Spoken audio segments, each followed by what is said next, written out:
eu vou dizer para você que é 80% o paciente e 20% o terapeuta. Porque se o paciente não fizer essas 3 coisas, esquece, não rola. Não rola. Tá, para tudo agora.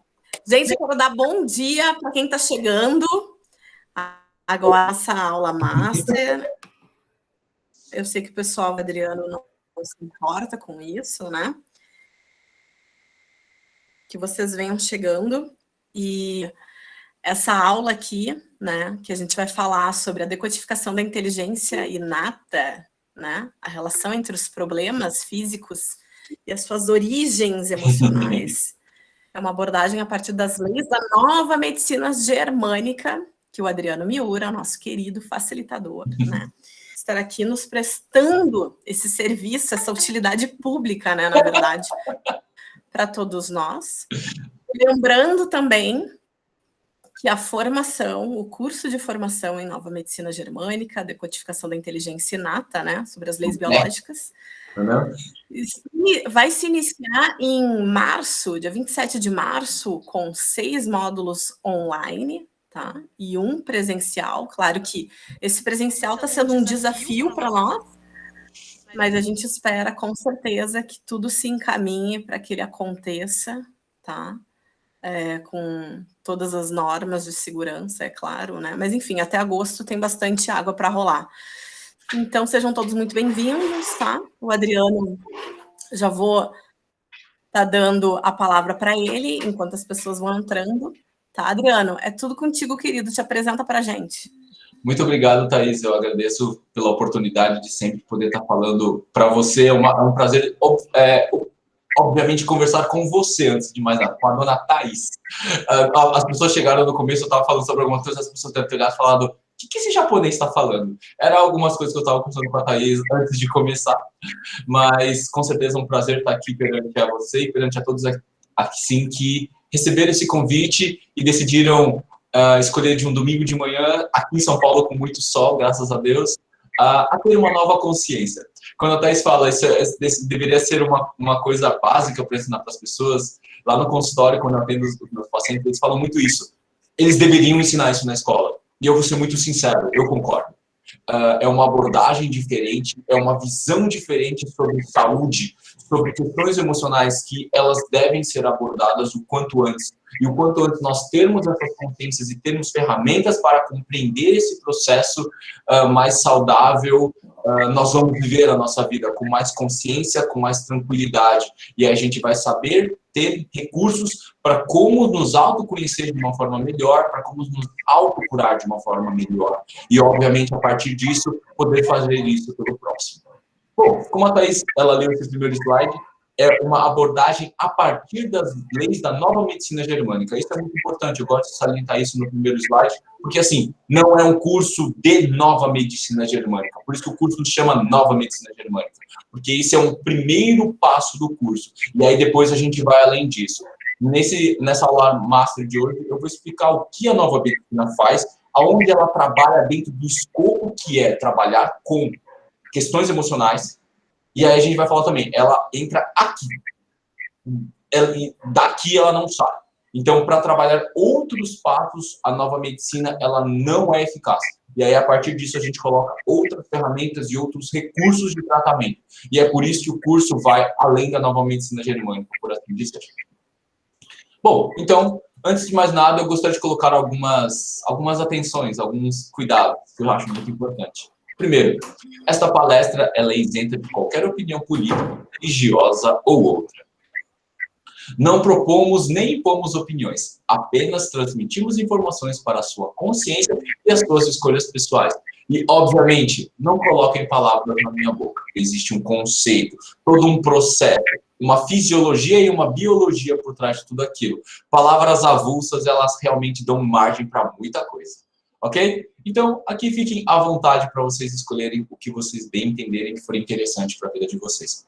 Bom, antes de mais nada, como a Thais pediu, eu vou me apresentar rapidamente para vocês terem um pouquinho da ideia do que é o meu currículo hoje e como eu trabalho e como eu penso. Bom, eu sou formado em fisioterapia, eu sou formado pela Unifesp, pela Federal de São Paulo, e eu me especializei em 2010 em geriatria e gerontologia. Então, eu comecei o meu trabalho, o meu estudo pós-faculdade, trabalhar com idosos. E dentro da minha pós-graduação, eu fui convidado a desenvolver um trabalho de dor crônica. E eu adorei trabalhar com dor. E aí eu terminei a minha pós-graduação e eu decidi fazer uma série de cursos para trabalhar dor crônica. E aí eu comecei a estudar, como todo bom fisioterapeuta, eu comecei a estudar as técnicas físicas. E eu fui estudar a quiropraxia, depois fui estudar a parte de liberação miofascial, músculos, depois fui estudar um tratamento específico sobre hernia de disco, um curso de bandagem, um curso de pilates, um curso de crochetagem, que é uma técnica de liberação miofascial através de um aparelhinho que parece uma agulha de crochê. Eu fiz um estudo de estabilização segmentar do David McGee, que esse é o cara, digamos, em referência em fisioterapia. Depois fiz um curso internacional de biomecânica, de palmilhas. E aí eu entendi toda a parte física da história. E aí eu ia atender meus pacientes e alguns melhoravam muito e outros não melhoravam. E aí conversando com o Julius, que é um grande professor meu, um grande amigo meu de osteopatia, e eu comentando isso com ele, ele falou para mim assim: Adriano, trabalhe as questões emocionais do seu paciente. E na época, na minha santa ignorância, eu falei para ele: manda para o psicólogo, para o psiquiatra, eu não quero saber disso. E continuando atendendo os meus pacientes e eles não evoluindo da forma como eu gostaria, fiquei muito incomodado com isso. E falei: ok, vamos estudar a parte emocional. E aí eu caí no mundo da microfisioterapia. E aí abriu-se uma outra janela, uma outra perspectiva, eu tive que pegar aquele meu cérebro estrutural, físico, e desmoronar ele inteiro e começar a construir um outro. E aí a gente entrou na microfisioterapia, depois a gente foi fazer o curso de formação internacional em leitura biológica, que é o curso de nova medicina germânica, com o Manu Corbel, que foi uma pessoa que estudou com uma pessoa que estudou com o Hammer, certo? Depois eu fui fazer o curso de memórias de informações e ciclos de vida com a Josi, que é uma moça da Alemanha. Ela trabalhou com o Hammer durante 9 anos, então foi muito legal fazer o curso com o Manu e depois de estudar nova medicina, poder discutir nova medicina com a Josi. E aí a gente conversou alguns pontos e foi muito interessante, foi muito esclarecedor para mim e muito prático. Depois disso, fui fazer cursos de dermoneuromodulação, cursos de PNS, cursos de palmilha proprioceptiva, o curso de fisioterapia integrativa, fiz um curso de hipnose clínica, também fiz um curso de cuidados de geobiologia e cuidados da casa. Recentemente fiz um curso de medicina anti-homotóxica, fiz um curso de neuromodulação facial. Ano passado fiz um curso de desenho humano e também fiz um curso no final do ano passado de ozonoterapia. Então hoje eu estou nisso. E hoje eu estou numa outra pegada. Eu comecei a estudar, comecei a me tornar autodidata. Eu comecei a ler coisas. Hoje eu estou relendo toda a parte de osteopatia visceral. E está sendo muito interessante, muito bom rever o conteúdo e aprender com a fonte. Ler um livro é muito legal. Então, foi o meu grande aprendizado com relação ao Covid, vamos dizer assim. Me tornei autodidata. E depois de tudo isso, o que é importante, eu acho, e o objetivo desse curso é justamente um convite. E eu convido hoje todos vocês que estão aqui me ouvindo a um convite sobre se autoconhecer e a se autocurar. E aqui existem 2 pontos que são muito importantes. Você precisa se conhecer. E, gente, quanto mais eu estudo isso que é o corpo humano e todas as questões que envolvem isso, não a parte da matéria apenas, mas a parte de energia, a parte de alma, a parte de emoção, eu falo para vocês, é uma máquina perfeita. E essa máquina, ela tem o poder de autocura. E eu gosto de dizer isso para as pessoas. Eu não curo ninguém. Eu já tentei ser Deus. E não dá certo, não funciona. E eu posso garantir para vocês, essa máquina, ela é os mecanismos de maior perfeição dela é que ela tem a capacidade de se autocurar. E eu acredito que quando você entende, eu digo você, e aí eu falo para pessoas que vão querer ser terapeutas ou não. E essa é a parte legal do meu curso, você tem que se conhecer, você tem que entender como você funciona. Eu até hoje tenho feedbacks extremamente ricos dos meus alunos, ex-alunos, vamos dizer assim, que eu tive a oportunidade de dar um pequeno peteleco na vida deles e eu pude mostrar para eles como eles podem viver de uma vida melhor, uma vida mais feliz. E é muito prazeroso isso para mim. E, obviamente, a partir desse momento onde você tem o seu autoconhecimento e sua autocura, você tem a capacidade de aprender e ter ferramentas para conhecer melhor o seu paciente. E aí sim poder auxiliá-lo de forma específica e única. E hoje eu gosto de dizer para os pacientes, a gente não atende de forma individualizada, a gente atende as pessoas de forma personalizada, porque a gente reconhece a pessoa como única, como específica, e a gente consegue oferecer, a partir disso, um leque de possibilidades para seguir aquilo que é a necessidade daquela pessoa naquele momento, de forma personalizada. E esse é um objetivo do nosso curso, é a gente ter essas ferramentas de autoconhecimento e, a partir disso, ter recursos para poder servir como um bom garçom os nossos pacientes. Eu falo isso para os meus pacientes, eu gosto de dizer isso com muito orgulho. Nós somos bons garçons, então a gente tem que saber ouvir para saber o que cada pessoa está pedindo. E aquilo que eu falo, é que nem você ir num restaurante, você chega lá, você vê um prato, você gosta, mas você fala, mas eu não quero azeitona, não quero cebola, não quero isso. Então você tem que anotar, e você vai fazer o prato para servir aquela pessoa na necessidade dela. Então esse é um grande desafio, e isso é muito importante, nós termos essa consciência logo de cara. Bom, vamos começar então do começo, eu gosto dessa ideia. O que é o começo? O começo é a base que nós temos. Então o que nós temos são os conceitos básicos da medicina convencional. Quais vão ser os pontos que nós vamos abordar? Basicamente 3. O conceito sobre corpo e emoção e o conceito que a medicina convencional usa sobre somatização. A gente vai falar também sobre as linhas de ação da medicina convencional alopática e a noção de saúde e doença. Então vamos começar sobre a somatização. E qual é o conceito que a medicina usa sobre o que é somatização? E a somatização basicamente é o seguinte: você tem um corpinho, e esse corpo ele começa a gerar um estresse, por exemplo, uma dor de cabeça. E os médicos fazem todo um exame e eles não descobrem nada. Então, o que eles falam? Que isso é estresse. E aí começa daí o ponto. Mas, então, resumindo, ele não sabe qual é a causa e ele fala que a causa é o componente externo. Você está se estressando muito com o trabalho, com as coisas do seu dia a dia. Mas aí começa, mas o que é estresse? Estresse é tão genérico e não serve para nada. E, por exemplo, você tem vários tipos de coisas que podem te gerar estresse. Medos, desvalorizações, perdas, agressões, carências, injustiças, entre várias outras. E aí quando você pensa que você pode ter não só uma dor de cabeça, mas você pode ter uma dor no braço, uma dor de estômago, uma dor no joelho, e podem ser todos somatizações de estresse, e você pergunta para o seu médico, por que isso? E aí ele vai fazer assim, não sei.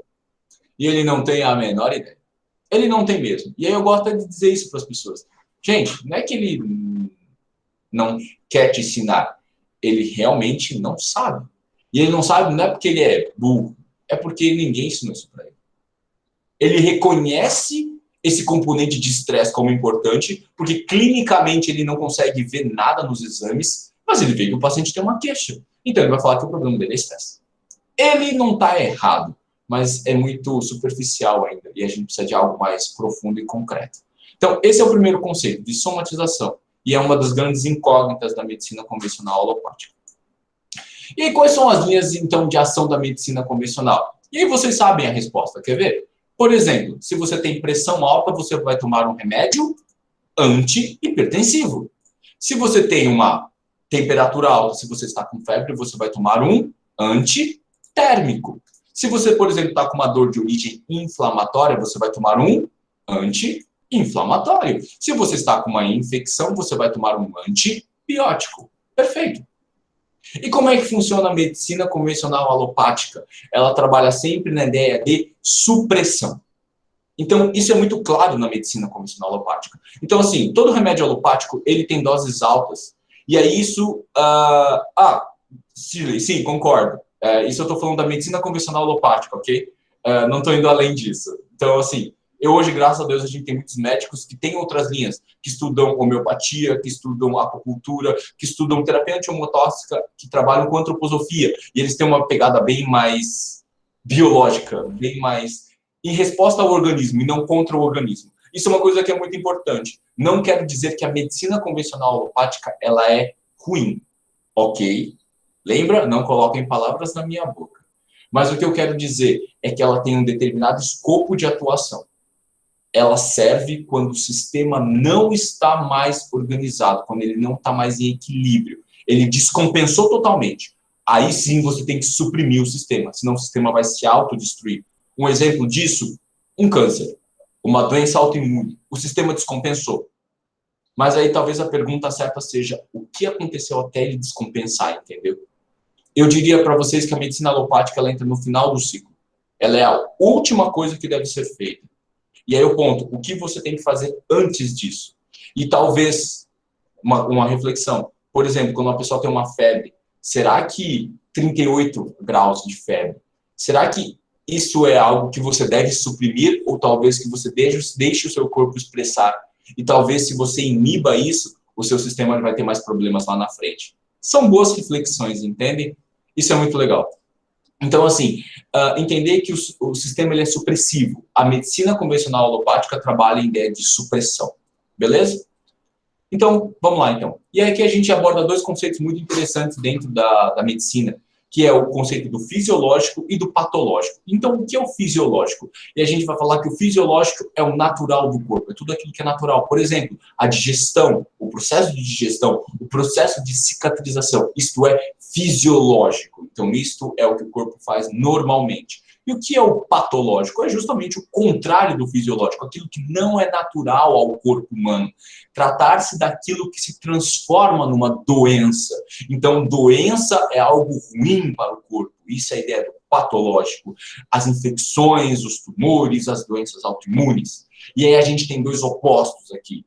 E eu gosto de dizer, eu gosto de pensar de uma forma diferente. E para mim, doença não é algo fora do normal. É normal ficar doente. Então, eu gosto de juntar as duas e dizer as coisas são biológicas.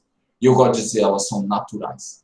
E eu digo, é natural você estar doente, você ficar doente. Você estar por muito tempo, não. Mas é natural, biológico, ficar doente. Os animais na natureza adoecem. E mais para frente vamos definir qual é a função da doença. Isso é muito importante.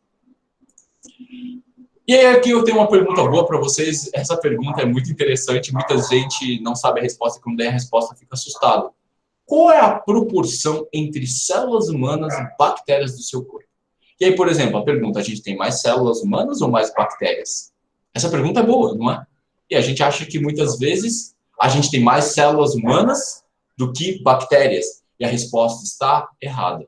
Nós temos mais bactérias do que células humanas. E aí a gente fica na dúvida. Então, qual é a proporção, Adriano? 60% de bactérias e 40% de células humanas? Ou será que é mais? E a resposta, meus amigos, pasme, é 9. Então, significa que 90% do seu corpício são bactérias. E 10% são células humanas.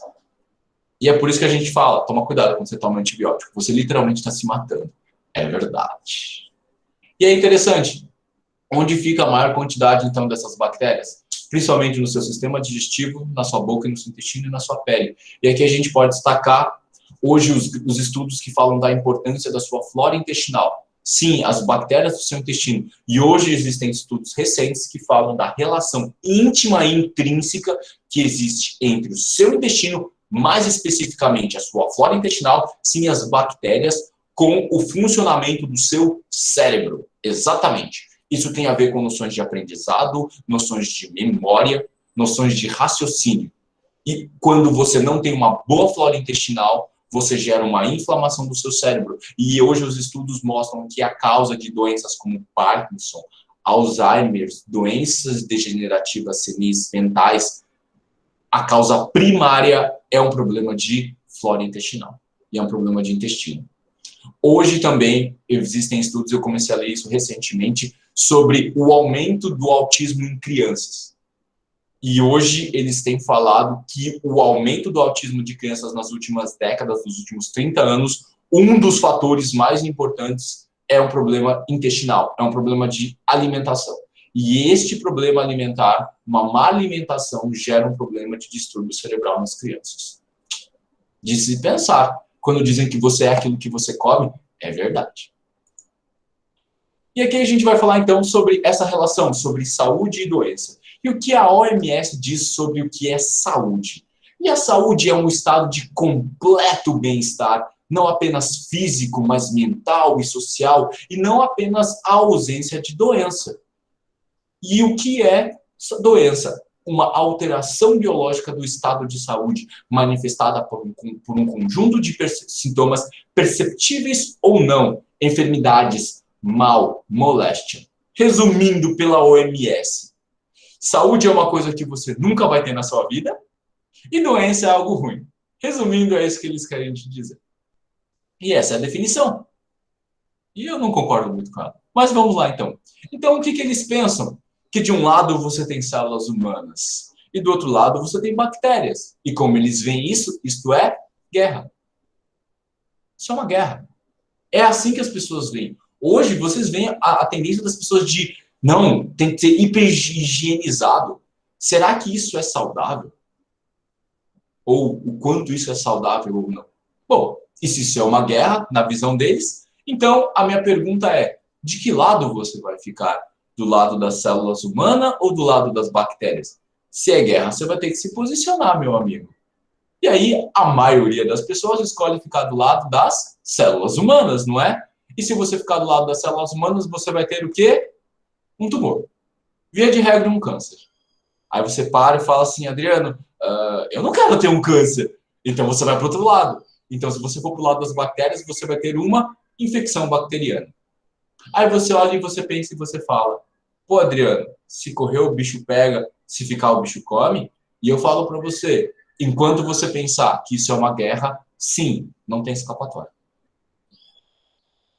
Aí é o segredo. Isso nunca foi uma guerra. Esse é o segredo. Não é um ou o outro. E sim os dois, juntos, em equilíbrio, em harmonia. Qual é o segredo? 1 para 9. Se você conseguir manter o seu organismo mantendo essa relação, o seu sistema ele vai manter bem equilibrado. Na minha opinião. Porque hoje, um dos grandes motivos de a gente ter muito mais câncer do que antigamente. Obviamente, tem todo um fator de saúde, todo um fator de cuidado, e a gente tem tudo isso, até de sobrevivência. Hoje a gente vive mais tempo. Mas, para mim, hoje, um dos grandes componentes é que a gente está comendo muita coisa totalmente esterilizado. Zero bactéria. E aí isso faz mudar a proporção. A gente começa a ter mais células humanas do que bactérias. E isso pode fazer você ter um câncer a longo prazo, até a curto prazo. E isso é um dos fatores. Apenas um dos fatores. Um fator alimentar, um fator de cuidado com a sua flora intestinal. Não estou nem pegando outros ainda, mas com certeza um dos fatores ambientais é uma questão de alimentação. Muito bem. Então, vamos lá então. Ok, Adriano, já que ficar doente é natural, então, por que eu fico doente? Talvez a pergunta certa seja, qual é a função da doença? Essa pergunta é boa. E eu falo isso para os meus pacientes quando vão no consultório, seja qualquer dor que eles tenham, seja ela física, seja ela psíquica, tanto faz. As pessoas, quando elas ficam doentes, como se fosse um câncer, por exemplo, elas não querem pensar sobre aquilo. Elas querem que você simplesmente arranque aquilo delas. Tipo, isso não me pertence, isso não é meu, sai de mim. Então, eu tô com uma dor nas costas, Adriano, tira essa dor de mim. Mas eu falo isso para as pessoas. Cara, o seu sistema é tão inteligente. Isso são bilhões de anos de evolução, cara. Funciona. Para que serve a dor? Para que serve a doença? Qual é a função dela? Porque se ela tem uma função, não adianta. Se você não trabalhar a causa, o que está por baixo daquilo, não vai resolver. Então você tem que entender o quê? Primeiro, qual é a função da doença? E as respostas são 3 para vocês. Primeiro, ela é um aviso. Ela é um aviso para dizer para você, tem alguma coisa errada, cara. Você está fazendo alguma coisa da sua vida que está errada. Eu atendo muitos pacientes com dor e eu falo para eles, sabe para que serve a dor? Para você parar de fazer. Por quê? O seu organismo não está aguentando. Dói para você falar assim, para de fazer isso, meu amigo. Não está dando certo. Olha que interessante. Serve para alguma coisa. Perfeito. A dor é um aviso. Eu gosto de dizer que a dor é como um sensor de fumaça. Que quando está pegando fogo, o sensor começa a apitar. Só que isso aqui é legal. A dor, ela é só o sensor. Não adianta você desligar o sensor não, tá? Tá pegando fogo. Você precisa encontrar o fogo e apagar o fogo. Então, ela é um aviso. E até gosto de dizer isso para os pacientes. Use a dor a seu favor. Se estiver doendo, presta atenção. Conversa com o seu corpo. Vê o que ele não quer que você faça, o que você precisa mudar da forma que você está fazendo. Ela serve, ela é muito útil. Qual é a outra função da doença, gente? E aqui a gente chega um ponto interessante. Segundo a terapia antiemotóxica, o estudo de Hans Heichberger, que é uma terapia alemã muito legal, eu gosto muito, uso no consultório, ele fala sobre desintoxicação. A doença, ela é um mecanismo do seu corpo para ele se limpar. Aí você para e fala, que isso? Uma diarreia, por exemplo.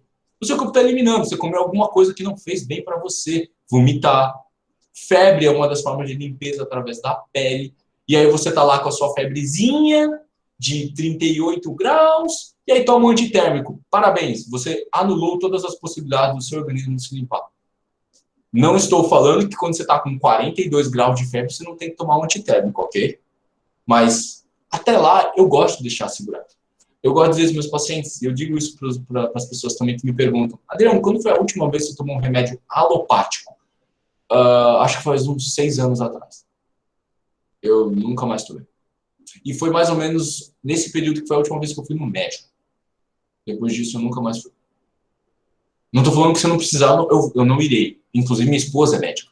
Mas eu prefiro me cuidar de várias outras formas antes que a doença chegue num nível que, enfim, eu preciso de uma alopatia. Esse é o segredo. E, curiosidade, eu fui no médico há uns 6, 7 anos atrás porque eu caí, torci o tornozelo, achei que tinha quebrado. Fui lá para tirar um raio-x mesmo. E o cara me deu remédio e eu não tomei. E a terceira coisa, e a terceira função da doença é talvez as que as pessoas reconheçam e que talvez elas mais tenham medo, que é de morrer. Sim, gente, é biológico, é fisiológico a morte, ok? Tipo, parece que às vezes quando eu falo para as pessoas, elas ficam horrorizadas. Mas, gente, um dia você vai morrer, ok? Todo mundo um dia vai, isso é só uma questão de tempo. Então, aqui eu deixo muito claro. A morte, sim, a doença também te mata. Não só a doença, ou existem outras coisas que te matam, mas a grosso modo a doença te mata. E talvez seja esse um dos grandes medos que a gente tem. E faz sentido você ter medo da morte, mas se prevenir é importante, evitar é impossível. Fica a dica.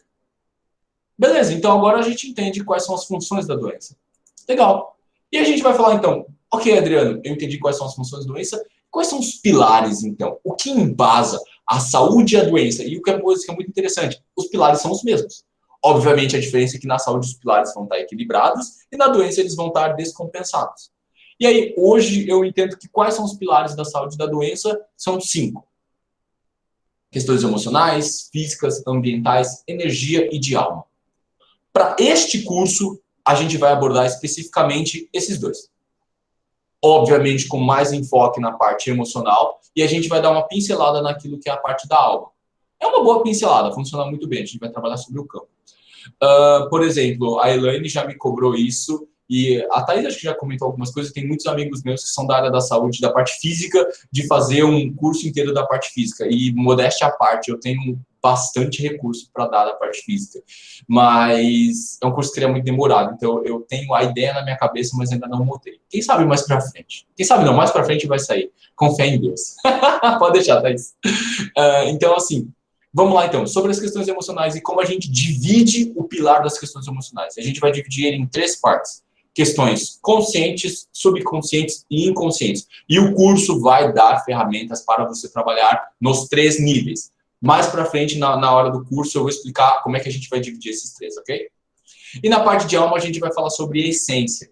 E aí a gente vai falar sobre o campo eletromagnético, aquilo que transcende a matéria, ok? Depois a gente explica isso de uma forma física, com conceitos de física mesmo, física, a matéria física, ok? Beleza, vamos lá. Então, o nome, decodificação da inteligência inata. Quando eu falo esse nome para as pessoas, muitas pessoas não gostam, porque é um nome difícil de entender, mas eu vou ser muito sincero, o nome é perfeito. E aí eu vou explicar para vocês o nome e vocês vão falar, ok, Adriano, é um nome difícil, mas ele faz sentido, e ele faz sentido mesmo. E aí a gente gostou de chamar o curso de DEC, que fica mais fácil. Então, como todo bom japonês, a gente começa de trás para frente. Então, a gente começa sobre o que é o inato. Vamos dar a definição do que é o inato. Então, o inato é um adjetivo. Então, é uma qualidade. O que faz parte do indivíduo desde o nascimento, que nasce com o indivíduo, é inerente, é congênito. Então, você já tem isso dentro de você. Isso já foi passado de gerações e gerações de evolução de espécie para espécie. Então, é uma inteligência que existe dentro de você. E aí o que é interessante, são as qualidades que herdamos com o objetivo de promover a continuidade da nossa espécie e a criação, então, de novas ferramentas para a nossa evolução. E aí vocês me falam, mas legal, Adriano, o que é, então, inteligência inata? Como é esse treco aí? Onde está essa herança que eu peguei? Então, a pergunta onde a gente começa é, onde ela está? E a resposta, ela está no seu DNA. O seu DNA, para mim, é um livro, onde tem todas as coisas, todas as receitas que você precisa. E lá você tem toda a inteligência. E, obviamente, através de como você encara o mundo e como o mundo estimula você, você escolhe ativar certos genes ou não.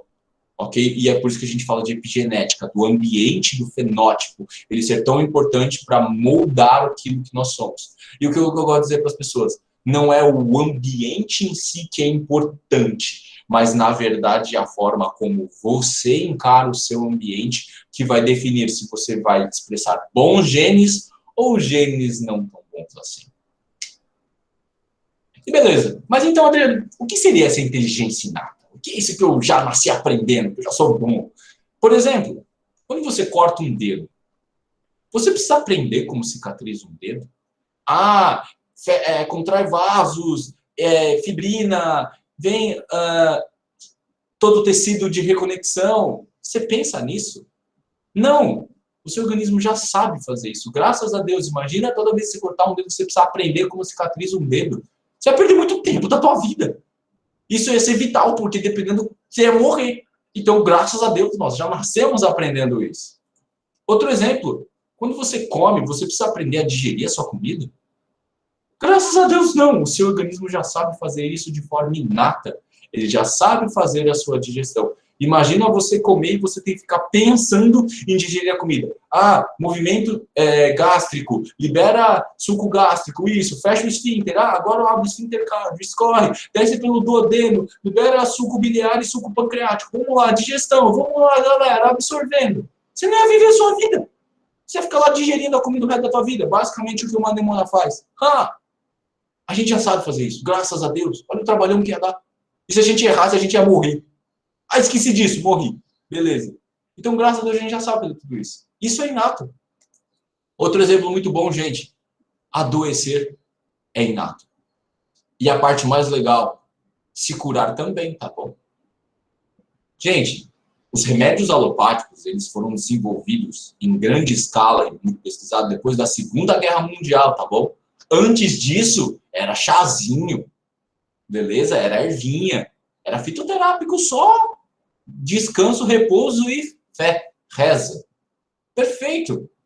O nosso corpo sempre teve a capacidade de autocura. Isso é maravilhoso. Isso é maravilhoso. Gente, aí para e pensa, o Covid tá aí, Covid e tal. Adriano, como é que você faz para você se prevenir do Covid? E a resposta é, não tem como. Só tem uma forma. Você desenvolver anticorpos. E como você faz isso? 2 opções. Ou você pega o Covid, ou você toma uma vacina. Acabou. Não tem conversa, gente. Por quê? Para o seu organismo criar mecanismos de proteção. É simples assim. É aquela famosa frase, o que não te mata, te fortalece. E para o sistema imunológico, essa lei funciona. E o seu corpo já sabe fazer isso. Você não precisa aprender a fazer anticorpos. O seu corpo já sabe fazer isso. E uma das coisas que eu acho fascinante e surreal é a reprodução. Nós já nascemos com a capacidade de nos reproduzir. A gente não precisa aprender a criar uma nova vida. O nosso organismo já sabe fazer isso. Isso é algo, para mim, que beira a divindade.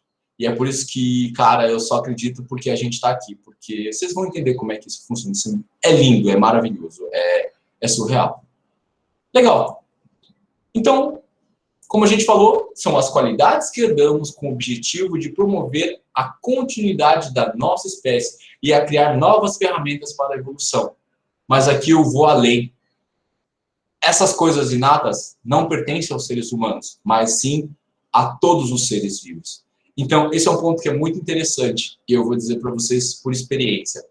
Tudo que eu ensinar aqui para vocês, vocês têm a capacidade de aplicar isso em outros animais. Eu já fiz isso. Dá para fazer isso em cachorro, em gato, em passarinho, em lagarto, no que você quiser. Porque as leis biológicas são as mesmas. Então, o que isso significa, inclusive? Por exemplo, se você tiver um cachorro que ele tiver um problema no rim, e você pegar um ser humano que tem um problema no rim, eles têm a mesma causa emocional, ok? Conflitos diferentes, mas as mesmas percepções sobre o conflito. Isso é muito legal. E aí a gente chama isso de invariante biológico. as regras funcionam iguais para todos os seres vivos, porque a base é a mesma. Curiosidade interessante. Toda vez que eu atendi um pet, um cachorrinho, o problema sempre é dos donos, tá? Fica a dica. O cachorro, o pet só pega a doença do dono para ele, tá bom? Inclusive, isso é muito interessante. Os animais cuidados domesticamente, eles não seguem mais as leis da natureza. E é por isso que você não vê na natureza muito no animal doente, mas você vê muito pet doente, porque ele acaba entrando nos padrões do dono. Vamos lá, então. Vou apresentar para vocês brevemente isso, que é uma das coisas mais interessantes. Edel, é um prazer estar com você aqui. Fique à vontade. O conhecimento é nosso. Isso eu gosto de dizer para as pessoas. Isso daqui que eu estou mostrando para vocês não é que o Adriano, não é do Adriano, é de todo mundo. Para mim, todo mundo devia saber disso, porque é esclarecedor, é libertador.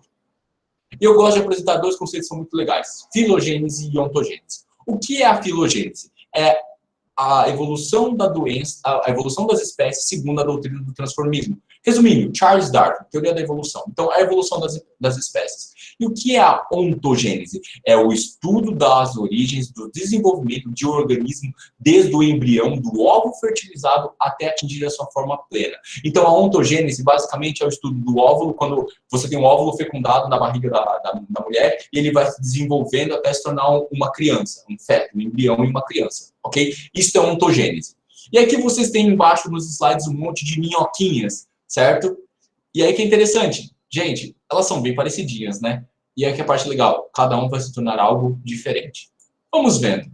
Aqui elas já vão se diferenciando mais. E no final você vai ter aqui. O primeiro é um peixe, o segundo uma salamandra, uma tartaruga, uma galinha. E o do final é um ser humano. Isto daqui é o processo de filogênese, é o processo de evolução da espécie, conforme o transformismo. Então, a gente evoluiu de um peixe, passou por tudo isso, até se tornar um ser humano. Perfeito, Charles Darwin. E o outro é a ontogênese, então é o desenvolvimento do embrião até ele se tornar um ser completo, seja um peixe, uma galinha, uma tartaruga, um porquinho ou um ser humano. Então, a gente passa por esses processos. E eles, você percebeu, eles são muito parecidos, para não falar que são quase a mesma coisa. Então, vamos lá, então. Vamos entender a ontogênese humana. Então, você tem o processo evolutivo. Então, você tem um zigoto. Então, quando o óvulo da mãe e o espermatozoide do pai se fundem, eles se formam um zigoto, uma célula fundida a partir de 2 DNAs, certo? E aí esse zigoto, ele vai se desenvolvendo, ele vai se dividindo, e em um certo momento ele tem essa função, ele tem essa forma, que a gente chama de diblástico, onde ele tem uma parte de um ectoderma, uma pele primitiva e um sistema nervoso primitivo, e embaixo você tem um sistema reprodutor e digestivo primitivo, ok? Depois disso, em 4 semanas, você vai ter este formatinho, inclusive com rabinho. Com 5 semanas, você vai ter este formato. E com mais ou menos 60 dias, 2 meses e meio, você vai ter já o formato de um ser humano completo. Completinho. Pasmem. Por isso que é muito comum nos primeiros 3 meses você ter abortos espontâneos. Porque se alguma coisa der errada no processo, o sistema ele literalmente aborta, não vai dar certo. Depois disso, quando o ser humano está completamente formado, as estruturas já estão todas no lugar, aí elas vão se desenvolver. Aí o pulmão vai crescer, o coração vai se desenvolver, o cérebro vai tomar forma. Mas aí está todo mundo já no seu lugar, entendeu? Inclusive com 3 meses, menos até 2 meses e meio, você já tem até dedos, tá bom? Todos os seus dedos já estão formados. Isso é maravilhoso, gente. E aí é o ponto que eu fico assustado e eu só acredito porque nós estamos aqui. Gente, nesta vida, sim, você, Thaís, eu, Adriano, Helena, Isa, todo mundo que está aí, já foi uma vez na vida uma bactéria. Parabéns, você já foi uma bactéria. Aí você para e fala. E é verdade. Você já foi uma bactéria. Você, nesta vida, já foi como uma anêmona, um ser diblástico com uma pele, um sistema nervoso primitivo, um sistema digestivo e um sistema reprodutor. Sim, você já foi uma anêmona. Sim, nesta vida você já foi um peixe, inclusive você já teve até rabo. Rabinho. Sim, nesta vida você já foi um porquinho. Nessa vida. E essa é uma das coisas que eu fico mais impressionado. E é por isso que eu falo, cara, não dá para acreditar que não existe um algo maior, seja o que você quiser chamar. É surreal isso. Em 60 dias, você passou bilhões de anos de evolução, ok? Desde uma bactéria até um ser humano completo. E a prova disso, você está aqui. Só isso. Você é a prova de que isso funciona. E aqui é uma foto de uma ontogênese humana. Vocês podem olhar aqui, ó, no 16º dia, da 16ª semana, 34º dia, no 37 dias, você tem um rabinho, tá vendo? E aí esse rabinho ele vai evoluindo e depois ele entra. E em 56 dias, você já tem um ser humano completamente formado, em menos de 2 meses. Isto é surreal. Isso é surreal. Eu só acredito porque, mais uma vez, estamos aqui. E essa é a parte legal da história. E aí eu falo, pô, Adriano, então a gente passou tudo isso, mas será que a gente ainda carrega alguma coisa desses animais que a gente teve no passado? No passado não tão passado assim? E a gente vai fazer alguns exemplos bons. Por exemplo, isso é um macho ou é uma fêmea? E a resposta é um macho, porque tá fazendo xixi, levantando a perna, certo? Shirley, não, é real, tá? É real. Isso é embriologia, isso é embriogênese. Isso é real, é true da true, tá? Você teve aqueles formatos e é real, não é figurado, não, é concreto mesmo, tá? É preto no branco. Sim, você já foi uma bactéria. Tá tudo bem. Vamos lá, voltando aqui. Então, por exemplo, isso é um macho, certo? Você sabe saber porque ele tá levantando a perninha. É a mesma coisa. Sim, o formato, inclusive, é bem parecido. O da Nemona nem tanto, porque ela já está um ser formado, mas dentro quando você tem o dobramento, forma e fica bem parecido. A estrutura fica muito parecida se você olhar e ver. É parecido sim, tá? Se você quiser, depois eu pego, mostro no livro de embriologia e te explico as formações. Eu te mostro mais para frente, tem um slide. E aí você vê, então, o cachorro, ele faz xixi com a patinha em pé, e o homem faz em pé também. Como a fêmea, a cadela, ela faz sentado. E a fêmea faz sentado também. E aí você fala, Adriano, mas isso é uma questão cultural. E a resposta, não, isso é uma questão biológica. E existe um porquê biológico, tá bom? Por exemplo, por que os machos fazem xixi com a pata levantada? E a resposta é uma noção de demarcação de território. O xixi vai cair e tem que espalhar mais para gerar mais cheiro. E aí a mulherada fica pé da vida que quando o homem faz xixi, ele mija tudo em volta. Ela tem razão porque é biológico. E ele tem a razão dele porque é biológico também. Então, os dois se contrapõem e os dois fazem sentido. Defendendo os homens, apenas.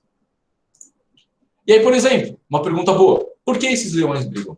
Por que um leão briga com o outro? E a resposta é, eles brigam por território. Mas o que representa o território para um leão alfa? Fêmeas. Representa um território. Posse. Representa status. Representa uma zona para você caçar alimento. É por isso que eles brigam. Eles brigam por só isso. Aí a pergunta, por que esses dois brigam? Por mulheres? Por dinheiro? Por fama? Biologicamente falando, ambos querem as mesmas coisas. Talvez o único processo evolutivo de bilhões de anos seja que agora nós usamos luvinhas. Só isso. De resto, estamos na mesma, mano. O mesmo sentido biológico prevalece. Não mudou. Por isso que é uma invariante biológica. As necessidades são as mesmas. Sim, eles brigam pelo mesmo motivo. E aí existe um ponto aqui que a gente diverge dos animais e depois a gente converge. As crenças e o sentido biológico, então. Então, para mim, o que é crença? As crenças são aquilo que nos são ensinados, as ferramentas, os nossos ideais, aquilo que você acredita. Por exemplo, hoje qual é o ideal, o que a nossa crença fala? Não, que você tem que ser um menino esforçado, estudioso, você tem que tirar boas notas, você tem que fazer uma faculdade boa, uma federal, uma pública de preferência, você vai sair, você vai fazer uma pós-graduação, você vai ter um bom emprego, ganhar bem, aí você vai casar com uma esposa legal, você vai ter 1, 2, 3 filhos, você vai viajar umas 2, 3 vezes por ano, você vai ter um carro legal e isso é ser feliz. Pronto. Isso é a crença que a mídia te ensina. E aí você vai aprender as ferramentas, quais ferramentas você vai ter para alcançar isso, seja estudando, seja roubando um banco. E é o que eu gosto de dizer, e por isso que eu ponho essa foto do cactozinho. Quando você nasce, a sociedade diz para você assim, abraça esse cacto. Aí você olha para o cacto e você fala, cara, eu não vou abraçar isso. Mas aí você vê todo mundo abraçando o cacto. Aí você fala, se todo mundo abraçou, né, eu quero fazer parte dessa sociedade, você abraça o cacto. Você acredita que aquilo vai te fazer feliz. Perfeito. E você vai com isso até o final da sua vida. E você acredita que você estudar bem, fazer uma boa faculdade, ganhar um bom salário, ter uma boa esposa, ter filhos, viajar, fazer tudo isso, você vai ser feliz. Isso é uma das coisas mais interessantes do consultório. Eu pego pessoas que têm exatamente tudo isso. Eles chegaram no pote de ouro no final do arco-íris. E aí eles me perguntam, Adriano, eu conquistei tudo aquilo que me falaram que eram meus pré-requisitos para eu ser feliz. E por que eu não sou feliz? Essa pergunta é boa. Esse é o segredo, talvez. Não é isso que te faz feliz necessariamente. E aí, de um lado, então, a gente tem as crenças, ensinando as nossas ferramentas, como nós devemos pensar, e os nossos cactozinhos que a gente abraça, não é? E agradece e nunca é largado. E do outro lado, você tem o quê? A crença biológica, o que todo mundo busca. E quando eu digo todo mundo, não digo só seres humanos, mas animais também. É o sentido biológico do processo. A base é a mesma e ela não muda. O que muda é a crença, o que muda é a ferramenta, o que muda é onde o espinho do cacto espeta você. Mas o que vocês buscam, o que todos nós buscamos, é a mesma coisa. É a crença biológica. Isso é um invariante biológico. E é isso que é a nossa base. E é por isso que eu gosto de discutir isso com meus pacientes. Eu não discuto crença, eu não discuto ética, eu não discuto valores, eu discuto biologia. Porque biologia é uma lei só, é pragmático, aceita que dói menos, porque é assim que funciona. A crença, como você vai fazer tudo isso, aí já é de cada um. E é óbvio, a gente tem que respeitar a crença de cada um, mas a gente entende que por trás de toda a crença, toda a ética, existe uma biologia como base, e a gente mexe na causa, na base. Muito bem, legal, interessante, né? De se pensar. Mas e aí? O quanto o emocional ele é importante? O quanto será que a emoção nos move? E para explicar isso, talvez eu tenha que explicar um estudo muito interessante, que é o estudo do Sr. Masaru Emoto, que ele trabalhou a ideia de memórias da água. O que esse cara fez, esse japonês, que ele já faleceu? Ele foi um fotógrafo e escritor japonês e ele executou vários experimentos com a água. E o que ele basicamente fazia? Ele fazia alguma coisa com a água, congelava e depois ele tirava foto dos cristais dessa água. E aí, por exemplo, olha que interessante. Antes da prece, e aí como é que fica o cristal da água, e depois da prece, como a água ficava. Então, o que ele fazia? Ele pegava a água, e aí ele rezava para a água, e fazia uma prece, e ele congelava a água, e depois ele tirava uma foto do cristal dessa água. E a outra, ele simplesmente pegava a água, colocava lá, congelava, e via como o cristal se formava. E aí, uma água que eu vi um discurso do Hitler, como ela ficava. Uma água de um cristal do rio lá do rio cristalino lá de Hokkaido, no Japão. Uma água de um rio poluído. Uma água quando ela ouve palavras de amor. Eu vou dar um exemplo para vocês que é bem ajuda também. Sabe aquela coisa da plantinha? Você pega duas plantinhas, uma você fala coisas boas e outra você fala coisas ruins. Aí a que fala coisas boas floresce, cresce, fica linda, e a outra pega e morre. É exatamente a mesma coisa. O que capta a frequência do ambiente? E a resposta, a água. Essa é a resposta. E aí a pergunta, então, certa é, o quanto... Então, a gente perguntou, o quanto o emocional é importante? E a resposta é, quantos por cento você tem de água no seu corpo? E a resposta, um adulto, ele tem cerca de 70% a 74% de água no seu corpo. O que isso significa? Que você é 70% a 74% emocional. Sim, e o ambiente influencia diretamente em como o seu sistema vai funcionar. Fantástico, não? Curiosidade. Uma criança, um bebezinho, quando nasce, por ele ter ficado dentro da barriga da mãe e lá é água, ele nasce cerca de 90% a 94% dele é água, sabia? Por isso que quando falam que bebezinhos recém-nascidos são uma esponja de emoção e eles captam toda a emoção do ambiente, é verdade. Ele sente a emoção das pessoas. Não o que as pessoas falam, mas o que elas realmente sentem emocionalmente. E aí, por isso que a gente fala que o primeiro setênio da criança, os primeiros 7 anos, é um dos grandes pontos de desenvolvimento psicológico de um adulto. E com certeza, os pais vivenciando emoções negativas e passando isso para a criança tem tendência a desenvolver certos padrões emocionais mais positivos ou negativos, por assim dizer. Perfeito. É pela quantidade de água que ela tem que dar. E aí tá, legal, Adriano, mas e aí, como saber quais são as questões emocionais que eu devo trabalhar? Onde eu tenho que evoluir no meu processo? E qual é a resposta disso? A doença. A doença ela é um aviso, lembra? Essa é a função da doença. Através dos seus sintomas, do que o seu corpo está falando, ela mostra aonde você tem que trabalhar. Seja com uma gripe, seja com uma entorse, seja com uma depressão. E aí você fala, pô, Adriano, mas como é que eu sei o que cada doença quer dizer? E a resposta é a nova medicina germânica. A partir da nova medicina germânica, trazemos a consciência das causas emocionais que embasam as doenças. Então é por isso que tudo começa com a nova medicina germânica. Porque ela vai te dar a base para você conseguir entender o que a doença quer te dizer. Qual o sentido biológico a doença quer te dizer, entendeu? Ela vai te dar a causa emocional. E aí, a partir disso, nós devemos buscar a causa do conflito que gerou a necessidade emocional. Entendeu? Isso é importante. Beleza. Então, a gente entendeu o que é inteligência inata. Agora a gente vai entender como fazer a... Peraí, o que é, Angélica? E quando... Manchas no pé. Então, aí que é legal, Angélica. A nova medicina germânica, ela vai abordar todas as doenças físicas e psíquicas. Então, dentro do estudo da nova medicina, você vai saber tudo, desde uma mancha na sua perna, desde, sei lá, uma coceira, desde um entorse, desde uma gripe, desde um útero ovário policístico, tem de tudo.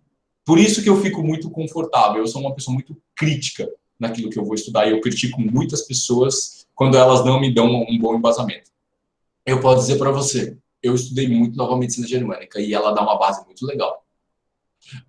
Por exemplo, Rogério, a gente vai, não vou entrar muito nisso, mas o que eu posso dizer? Pés, pernas, são sempre noções de direção.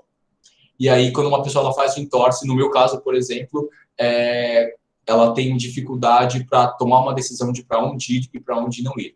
Todo problema de pele é todo problema de perda e separação. Não vou entrar mais em detalhes, senão a gente vai sair muito do foco. Voltando. Então, agora que a gente entendeu o que é inteligência inata, vamos entender o que é a decodificação. Então, como a gente decodifica essa inteligência inata? Afinal, a gente não nasceu com um guiazinho de 500 mil páginas explicando como a gente funciona. Não é verdade? Ah, não é, Rogério? Faz todo sentido, eu tô ligado. Só planta a sementinha, né? É isso aí, a centelhinha, obviamente, né, Isa? Senão, né, como é que eu fico? É que, na verdade, não é nem por causa da sementinha, Isa, é porque realmente não vai dar tempo, tá ligado? Senão, obviamente, eu apresentava tudo para vocês. Eu insisto, o conhecimento não é meu, o conhecimento é de todos. Eu até gosto de falar isso no final de todo o curso. Todo o meu material, ele não é patenteado. Eu não patenteio nada. Eu até falo para os meus alunos, falo assim, se vocês quiserem, acharem que vocês têm condição de dar esse curso, fiquem à vontade, eu apoio. Porque muitas pessoas precisam saber disso. Então, assim, eu não sou dono da verdade, não quero, não desejo esse posto. Eu sou apenas uma pessoa que expressa isso para vocês. Eu sou só a voz. Acabou. Eu sou só o alto-falante, ok? E se vocês puderem reproduzir isso da forma de vocês, eu agradeço. Mais uma vez, eu insisto. O mundo precisa saber disso. Vamos entender, então, a decodificação. E a decodificação é feita através de dois mecanismos aqui dentro desse curso. A nova medicina germânica é uma delas, e a outra, a astrologia sistêmica, a astrologia aplicada à clínica. Lógico que a gente existe, Lizzie, é só a gente saber qual é o nosso lugar. Você sabe disso também, você faz isso com muita propriedade e eu agradeço a sua contribuição para o mundo.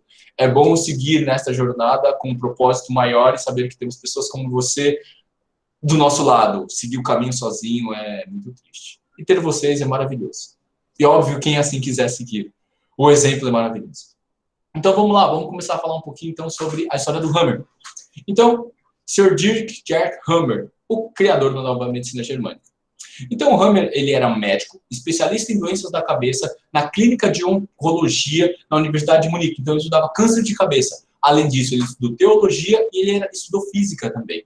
E aí, fora isso, fez estudos de filogênese, ontogênese, embriologia e etologia animal, que é justamente o estudo do comportamento animal. E isso é muito legal, ele faz muito essas comparações. E é biológico, você percebe. E por isso que é muito interessante. E também você vê que o comportamento do ser humano do animal não é nem um pouquinho diferente, tá? É muito, muito pelo contrário.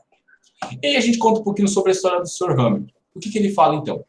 Em 1878, o filho dele morreu num acidente de carro.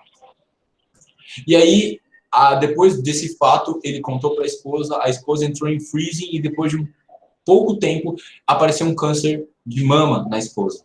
E aí ele ficou muito encucado com isso. E aí ele pegou também os históricos dos pacientes deles com câncer de mama, com câncer na cabeça, e ele viu, né, que todos eles passavam por algum episódio excepcionalmente estressante anterior ao desenvolvimento do câncer. E como ele estudava muito a ideia da cabeça, porque ele era oncologista da parte de cérebro, ele sempre viu essa conexão, mente e corpo. Porque ele acreditava que a mente controlava o corpo. E ele começou a estudar o quê? Ele começou a estudar as respostas genéticas dele. E aí, a partir disso, ele começou a estudar isso e ele começou a ver que ele achava uns focos, que eram umas bolinhas, nas tomografias dos pacientes. Isso daqui, por exemplo, tá vendo?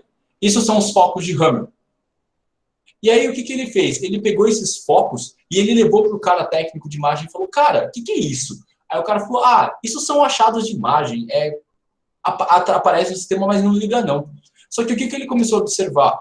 Que quando a pessoa ela tinha uma determinada doença, o foco era no mesmo lugar. Ele falou, opa, não, então tem alguma coisa a ver aqui. E aí ele começou a ver que tinha uma correlação entre esse foco e as doenças. E aí ele correlacionou e ele criou o conceito de 5 leis biológicas, que essas leis que são a base para as doenças e para o desenvolvimento do processo de saúde e é a base de como o seu sistema funciona. E essas leis elas podem ser tanto aplicadas como homens como animais, com invariante biológico. E aí ele expressa sempre a ideia de trindade, então a doença ela vai acontecer sempre em 3 níveis. Percepção, então é como você encara a situação, uma determinada zona do seu cérebro onde vai formar um foco de Hammer e um órgão. Então ele sempre vai partir disso. Então o que isso significa? Que como o Hammer fazia, a partir de um foco de Hammer, ele conseguia descobrir qual era o órgão que estava doente e qual é a percepção que está doente. Aí vocês falam, pô, Adriano, mas a gente não vai ter a ressonância do paciente? E a resposta é verdadeira. Então, como é que a gente faz? E a resposta é, você vai ter o quê? A doença, o órgão. Se você tem a doença, uma ponta da trindade, você consegue chegar nas outras duas, entendeu? Então, isso é legal. Então, a gente vai para uma outra via, mas a gente chega no mesmo lugar. Eu percebo que tudo que eu estudo hoje sobre corpo humano, seja no campo da matéria ou em outros campos, é sempre a mesma coisa, tá? Você sempre vai chegar no mesmo lugar. E aí, como é que ele expressa a ideia de trindade? É justamente assim. Então, você tem uma trindade. Então, você tem uma determinada zona do cérebro, um órgão, por exemplo, as artérias coronarianas, e uma determinada percepção. Por exemplo, as artérias coronarianas, elas têm a ideia de conquista de território. Por exemplo, uma doença, o infarto agudo do miocárdio. É quando você trabalha e tem um conflito nessa percepção de conquista de um território. Entenderam? E é assim que vai funcionar. E a gente vai entendendo isso. A partir de uma determinada doença que atinge um determinado órgão, a gente vai entender qual é a percepção que embasa ela, e aí a gente vai trabalhar essa percepção de base.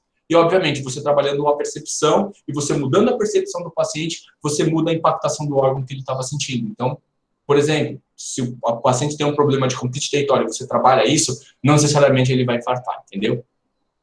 Ótimo, legal. Por exemplo, o sentido biológico de urinar. Por que esse cachorro faz xixi assim? E a resposta é demarcação de território. Muito bem. E aí a gente vai falar, então, mesma ideia. A trindade, uma determinada zona do cérebro que representa a parte do órgão da bexiga, ok? E aí o ato de urinar e a noção de percepção de demarcação de território. Legal. Entendemos pela segunda vez. Aí vocês coçam a cabeça e vocês pensam. Tá, Adriano, legal, interessante, mas para que isso serve na minha vida? E a resposta, um exemplo muito bom, enurese noturna. Uma criança que faz enurese noturna, já que passou da idade, então que ela tem controle de esfíncter dos 3, 4 anos de idade, e aí ela, sei lá, com 7, 8 anos de idade, começa a desenvolver enurese noturna, é uma criança que não consegue demarcar o seu território. Nem sempre, mas muitas vezes está associado quando o irmãozinho novo nasce. E aí ele sente que ele perdeu o lugar dele. Ele não consegue definir o lugar dele. Então, o que ele faz? Ele faz xixi na cama. Para quê? Para ele ter certeza que a cama é dele. Quem você acha que vai dormir nessa cama além dele? Só ele. Perfeito. Isso é uma necessidade inconsciente do sistema dele querendo mostrar para ele que ele consegue demarcar o território dele. Isso é muito interessante. E aí você entender as causas biológicas e trabalhar essas percepções para que isto não aconteça mais. Divertido. Aí fica divertido. Como é que a gente divide, então, os módulos da nova medicina germânica? A gente primeiro faz um primeiro módulo básico, com as 5 leis de Hubbard. Depois a gente vai falar sobre cada órgão de cada origem embrionária, sendo eles os órgãos de origem endodérmica, mesodérmica e ectodérmica. Então a gente vai falar de todos os tecidos do seu corpo, tá? Todos mesmo.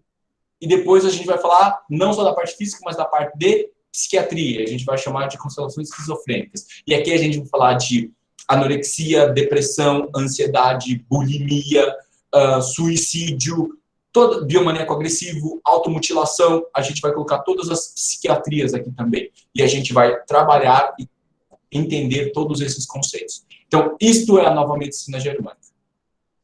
E aí eu ponto, qual é a limitação da nova medicina germânica? E é por isso que o curso não se chama nova medicina germânica, porque ela tem um limite, ela tem um escopo, ela vai até um lugar. Depois disso, não vai mais. E a gente tem que colocar outras coisas para frente. Então, a nova medicina, ela traz a consciência das causas emocionais que embasam a doença. Então, por exemplo, você chega para esse menino que está fazendo xixi e você fala assim, esse é um problema de demarcação de território. Você não está conseguindo demarcar seu território. O menino vai falar assim, nossa, é verdade. E a nova medicina, ela acaba aqui. Ela chega na percepção da pessoa, mas ela não chega, ela não te mostra como chegar na causa, e tampouco quando você chegar na causa. Aí, por exemplo, você chega lá, é um problema de demarcação de território. Legal, quanto tempo faz que tem isso? Ah, começou com 5 anos de idade. Seu irmãozinho tem quantos anos de idade? Ah, ele nasceu quando eu tinha 5 anos de idade. Beleza, você fez a correlação direta. Ok, você sente que você perdeu seu território porque seu irmãozinho nasceu. É verdade. E agora? Não sei. Se vira. Ha! Perfeito. A gente vai agora além disso. A gente vai entender o que a gente pode ir além. Certo? E é por isso que a gente termina aqui com o bloco da nova medicina. E a gente vai somar isso a uma nova ferramenta que também pode te ajudar muito. Que é o quê? O transgeracional, que é a astrologia sistêmica. Eu vou dar uma pincelada bem de perto em cima disso, porque senão vai dar muita margem para muita coisa. Mas, basicamente, qual que é a ideia do transgeracional aqui? Aqui a gente vai trabalhar a ideia do que transcende a você. Então, a gente vai falar daquilo que vem antes de você, da sua família. Então, que vem dos seus pais, dos seus tios, dos seus avós, dos seus bisavós. Então, talvez aqui o ponto seja o que eu vim para fazer na minha família. Qual é a minha função na minha família e no universo? Qual é a minha contribuição que eu vim para resolver? Então, através do transgeracional, daquilo que aconteceu no seu passado, você consegue descobrir quais são as ferramentas que você tem e aquilo que você vai fazer e proporcionar de mudança para o seu clã, para a sua vida, para você quebrar um padrão do seu passado que vem se repetindo de geração em geração. Então, a gente fala do indivíduo, do clã, dos seus antepassados, a você. E a gente fala que nós somos sombras projetadas. Então, o que é uma sombra projetada? Por exemplo, isso aqui. Você está vendo os prédios? Não, mas você sabe que são os prédios. Por quê? Pela forma da projeção da sombra. Como você está vendo a árvore? Não, mas você sabe que ele tem uma árvore projetada. Então, você é a projeção de tudo aquilo que aconteceu atrás de você. E você precisa mudar isso. Então, eu gosto de usar essa frase. O desafio é finalmente sair deste do caos, do impensado, do não dito e da repetição. Então, você sair daquilo que você vem fazendo no piloto automático e só reproduzindo das suas gerações passadas. E aí, como? Para compreender e se empoderar da sua história familiar e do seu passado, para assim poder tomar os seus rumos.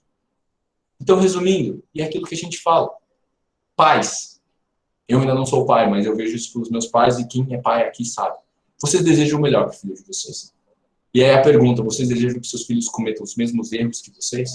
A resposta é não. Só que é o ponto. A gente nem sabe disso. E a gente acaba ensinando a mesma coisa e, via de regra, eles acabam fazendo a mesma coisa. Chega disso. E por isso a gente precisa compreender o que nós viemos fazer aqui na Terra, qual é a nossa função dentro do nosso clã e, obviamente, dentro do nosso sistema. E a astrologia sistêmica proporciona isso, através de uma análise de signos, onde você pode analisar eles como um ciclo ou como uma tabela. Isso daqui a gente chama de quadrado mágico. Você consegue saber quais são. Primeiro, aí a gente fala do eixo do indivíduo, onde encontramos as ferramentas e a problemática essencial do indivíduo. Então, resumindo, através da astrologia você consegue descobrir quais são suas ferramentas e aquilo que você precisa equilibrar dentro do seu sistema, que você precisa aprender. Para quê? Para você trabalhar no eixo do clã, para você encontrar a sua função no clã e a fragilidade, onde que deu a merda, para você poder corrigir aquilo através das suas ferramentas. E aí você pega e você soma. Você faz uma análise de astrologia sistêmica e aí, através do seu signo e de outras informações, você consegue definir aonde está o problema. Pela nova medicina, você consegue descobrir qual é a percepção que ela está vivendo, e com a astrologia você consegue descobrir por que ela está vivendo isso, o que ela tem que aprender com isso, e como ela pode, e se ela aprender isso, de onde isso começou. E aí você consegue juntar o bloco, não só do seu problema, mas do clã, e com certeza do clã do universo. E aí você vai entendendo todo o processo. Certo? Muito bem. Como então a gente organizou o curso agora? A gente vai para a parte mais prática. Então a gente vai ter o módulo de Nova Medicina Germânica, módulos de Nova Medicina Germânica, módulos de transgeracional, e aí depois a gente vai ter um módulo de integração, ressignificação e tratamento corporal. Então depois que a gente achar todos os porquês, o seu problema aconteceu com seu pai na sua infância numa percepção de não reconhecimento. Ponto. E aí o fato que foi marcante foi quando você tinha 7 anos de idade e o seu pai brigou com você porque você bateu no seu irmão, mas o seu irmão estava errado na sua percepção. Pronto. E aí isso vai acontecer dessa forma. E aí a gente encontrou tudo isso, legal, agora a gente vai aprender a como ressignificar e a modificar tudo isso, a moldar a verdade do paciente. E aí a gente entra com a ressignificação, a integração e o tratamento corporal. Como eu gosto de explicar que é um sistema emocional, e eu gosto de explicar exatamente como é um computador, que basicamente é a mesma coisa. E a gente vai falar então que a gente tem o consciente. O que é o consciente? É a tela do computador. Que é a mente, que é tudo aquilo que está exposto, é tudo aquilo que você pensa, são seus valores, é tudo aquilo que está claro, está na sua frente, como a tela de um computador. E aí você vai ter depois o seu subconsciente, que é o processador da informação. E esse processamento vai partir das informações guardadas no seu inconsciente, na sua placa-mãe. Então, aqui a gente vai guardar. Isso é interessante, Rogéria. Sim, e eu vou ser sincero. Todas as técnicas emocionais, elas vão ser embasadas do mesmo jeito. É basicamente a mesma coisa. Por quê? O princípio sempre vai ser o mesmo, entendeu? Então, assim, o princípio é o mesmo, mas as linhas de raciocínio e os pontos são diferentes. Mas a gente vai fazer, a grosso modo, a mesma coisa. Toda técnica é assim, viu? Eu já estudei muito, eu já percebi que é sempre a mesma coisa. Dá, maravilhosamente, tá, Jardel? Porque, assim, aí, se vocês, no curso, eu abordo a ideia da constelação familiar, e a gente fala que a ideia é que cada técnica ela tem um escopo, e a constelação familiar ela tem um escopo muito interessante. A constelação familiar, para mim, ela trabalha dando consciência, então ela trabalha no mental, sim, sempre. Shirley, todos se complementam. Você tem que saber qual que é a função de cada uma entre cada sistema. E aí você vai entender e aí a gente faz um bem bolado, bem divertido. Então, assim, por exemplo, a constelação familiar, para mim, ela trabalha muito no consciente, porque ela dá consciência, você vê todo o transgeracional rolando na tua frente, e ela muda o seu subconsciente. Só que ela não trabalha no inconsciente. E eu vou te explicar por quê. Mais pra frente. Você vai entender, você vai entender, você vai entender. Vamos lá, continuando então a ideia. Então, o consciente é o mental, é a tela. O subconsciente é o processador. E o inconsciente é a placa-mãe. Legal, vamos lá então. Então, o que é o consciente para mim, gente? É tudo aquilo que está explícito. Por exemplo, é que nem você pegar o seu celular e tem seus aplicativos, certo? E ali você tem muito claro os valores, as crenças, tudo aquilo que você acredita sobre aquilo. Então, por exemplo, na sua tela do seu celular você tem lá um valor sobre conquistas. Aí você clica lá, vai estar escrito: para mim, conquista é ganhar todos os campeonatos, é ser o melhor da minha sala, em todas as matérias, é eu ser bom em todos os esportes. É o valor da pessoa, entendeu? é a crença. Aqui a gente fala de crença, de valores, de ética. Ok? E aqui é seu valor. É a sua verdade. Eu gosto de dizer isso para os pacientes. É a sua verdade. Então aqui é tudo que é explícito, tá? Literalmente na sua cara. É você clicar no aplicativo e a informação está lá. E o que é o subconsciente? É o processador. E o que seu subconsciente faz? Ele faz um caminho. Então ele vai processando a informação. Ele fala, então, A mais B mais C mais D, F. Então o que seu subconsciente faz? Ele é muito rápido. Então ele faz assim, ele não vai fazer todo esse caminho toda vez. Então o que ele faz? A igual a F. Acabou. Como assim, Adriano? Vou dar um exemplo prático para vocês. Vocês já viram da síndrome do jaleco branco? Não? Vou explicar como é que funciona. É assim, ó. Então, você está se sentindo mal. Aí você vai no médico, o médico vai medir a sua pressão e vai dar pressão alta. Então, o que o seu subconsciente linka? Que ir no médico é igual a pressão alta. Essa é a síndrome do jaleco branco. É aquela pessoa que não tem pressão alta, não tem problema cardíaco, ela vê uma pessoa de jaleco branco com um estetoscópio vindo na direção dela, a pressão dela instantaneamente aumenta. Então, isso é o seu subconsciente. Você não quer que a sua pressão aumente, mas o seu subconsciente ele correlaciona diretamente, porque ele viveu aquilo uma vez. Então, o seu sistema ele faz isso. Ele já junta uma coisa com a outra e vai. E é interessante. Não é consciente. Você não está lá na frente do médico medindo a pressão e fala, ai meu Deus, eu quero que a minha pressão vai aumentar. Não, você não tem essa consciência, mas quando você vai ver, a tua pressão já está alta. O nosso cérebro ele faz isso todas as vezes. Quando você acha que o seu consciente tomou uma decisão, o seu subconsciente já foi, voltou umas 300 vezes e você nem se deu conta. Então, na verdade, nem aquilo que é consciente é consciente. E eu gosto. E o inconsciente, o que é? É a placa-mãe. É todas as memórias que você carrega fora do seu consciente. Isso, Chile, é o gatilho do trauma, só que essa é a parte mais interessante da história. O gatilho pode ser qualquer coisa. Por exemplo, uma pessoa sai na rua, e eu já atendi isso daí, tá? Uma pessoa, ela sai na rua e ela é assaltada e ela briga com o assaltante e aí vem outras pessoas, cúmplices desse assaltante batem em você. E você cria um transtorno de medo de sair de casa, ok? Toda vez que você sair de casa, essa pessoa ela vai ter um transtorno, ela vai ter uma iminência, um pânico. Aí você fala, pô, Adriano, então qual que é o gatilho? Para essa pessoa, a rua é um gatilho. Pode ser qualquer coisa. Pode ser, sei lá, uma flor, pode ser um barulho, pode ser uma cor, pode ser um gesto, pode ser um objeto. Qualquer coisa pode ser um gatilho. Dentro da nova medicina germânica, a gente chama de pausa na imagem. Quando acontece um trauma, você congela e você tira uma foto de tudo. E qualquer coisa dentro dessa imagem pode ser um gatilho para você desenvolver um problema. Um sintoma, uma doença. Um aviso. Entendeu? Legal esse negócio. Interessante. E o que é o inconsciente, então? É a placa-mãe. Então, é toda a memória que você guarda da sua vida. Mas não só da sua vida, mas a memória que você também herda dos seus antepassados. E não só as dos seus antepassados, as dos seus seres primitivos também, desde a sua bactéria lá atrás.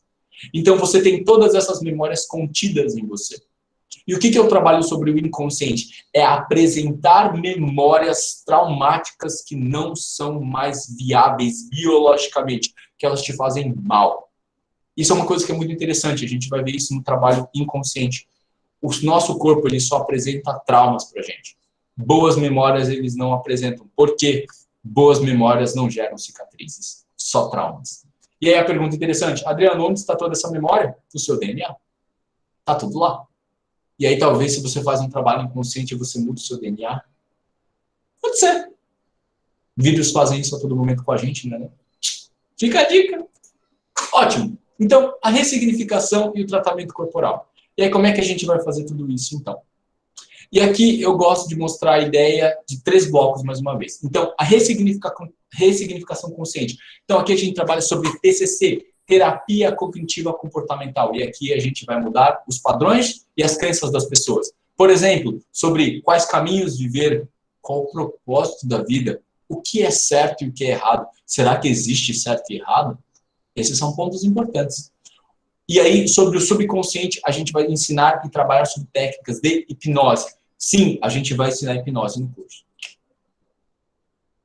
A gente vai ensinar vocês a fazerem a TCC, a gente vai ensinar vocês a fazer hipnose e a gente vai fazer o trabalho corporal inconsciente, onde a gente vai ensinar vocês a fazer um trabalho epidérmico, corporal e um trabalho sobre o campo eletromagnético, sobre a essência, sobre a alma. Esse é o conteúdo da parte prática do curso, é o último módulo, por assim dizer. E a gente vai ensinar todos esses recursos para vocês. Técnicas para trabalhar tanto a parte consciente, subconsciente quanto inconsciente, ok? Então vamos lá então. Vamos falar um pouquinho sobre a parte do consciente, ela é muito interessante. E a primeira coisa que eu gosto de apresentar para vocês, as regras do universo. Ao todo existem 3. Eu vou mostrar só uma. E ela é o bastante para vocês entenderem muita coisa. E a primeira regra do universo é: o universo ele tem de tudo. Então vamos encontrar tanto o mais complexo quanto o mais simples, coexistindo em perfeita harmonia. Em vidas passadas, a gente não vai abordar isso diretamente, mas isso pode ser abordado, por exemplo, em algumas hipnoses, ok? Mas não vai ser o foco, não vai ser o foco. Já vou deixar isso claro. Então, o que eu quero dizer com essa frase? Que o simples e o complexo coexistem em perfeita harmonia do mesmo lado da moeda. Como assim, Adriano? Vamos lá, então, vamos explicando. Por exemplo, você pega uma vida de uma pessoa e ela tem infinitas possibilidades. E aí você pega e quando você correlaciona isso com outras vidas, vira um emaranhado que fala, maluco, isso fica muito tenso. Por exemplo, para mim, por que eu não gosto de psicanálise? Não tanto psicanálise, mas de psicologia transpessoal, de ficar conversando com um psicólogo. E, por um motivo, cara, ele vai estudar linha por linha. E é por isso que demora tanto tempo. Por vários motivos. Porque ele vai estudar várias coisas e porque ele vai pela via mais lenta, que é a consciente. É a mais devagar. E é por isso que eu não gosto.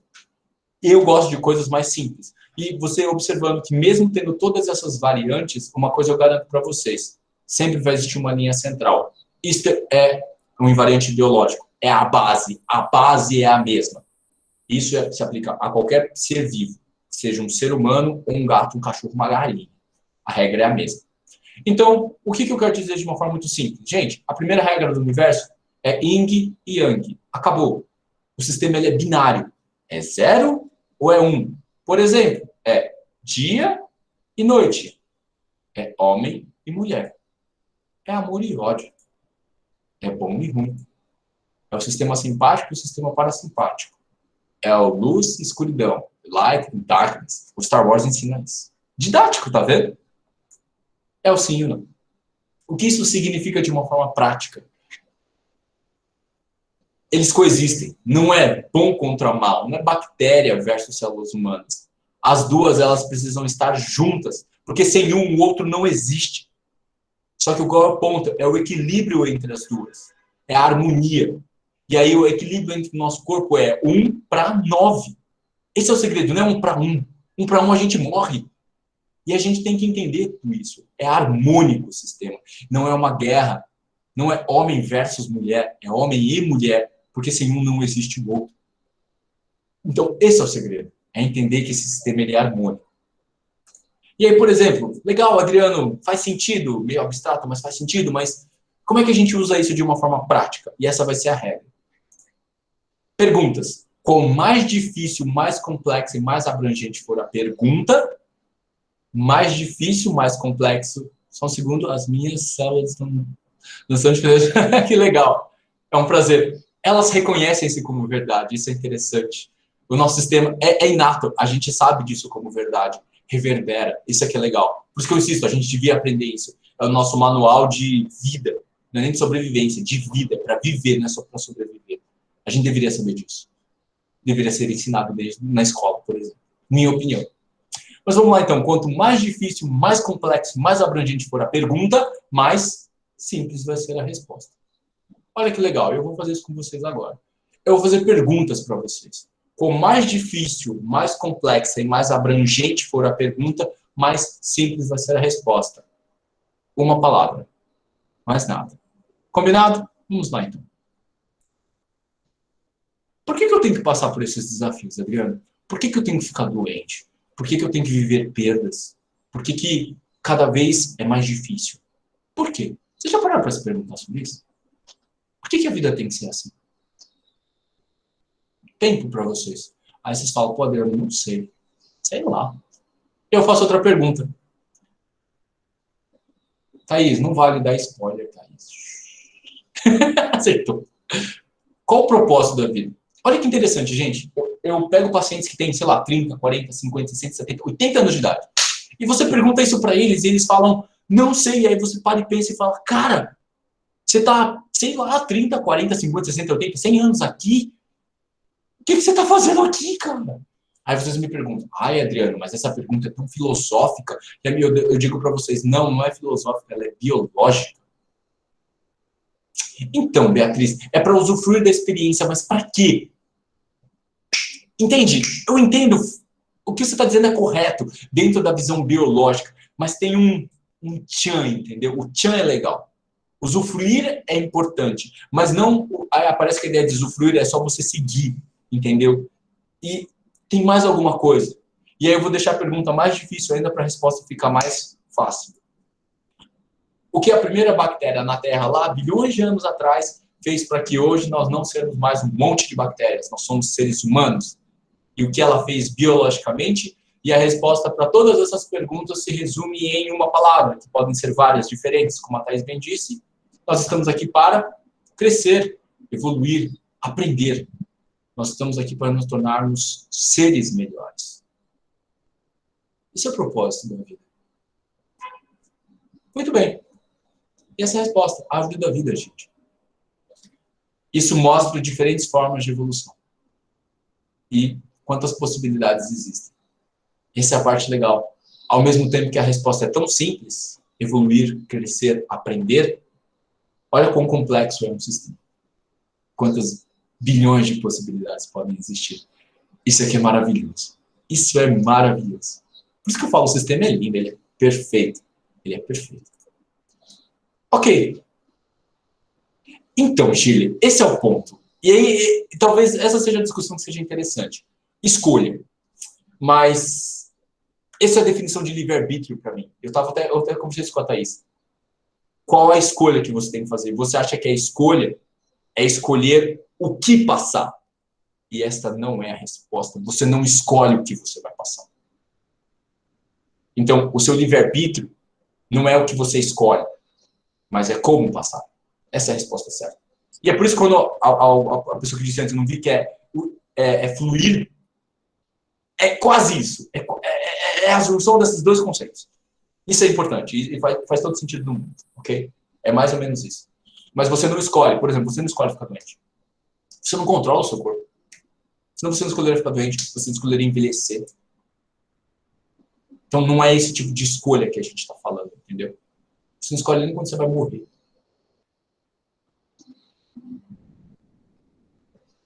Isso.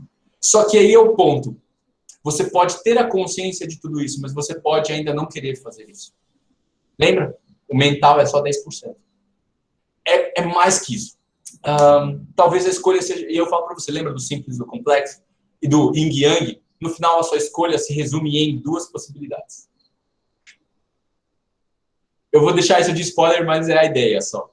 É escolher como viver. Como assim, Adriano? Resumindo, você tem um fato na sua vida, um trauma, um problema, um desafio.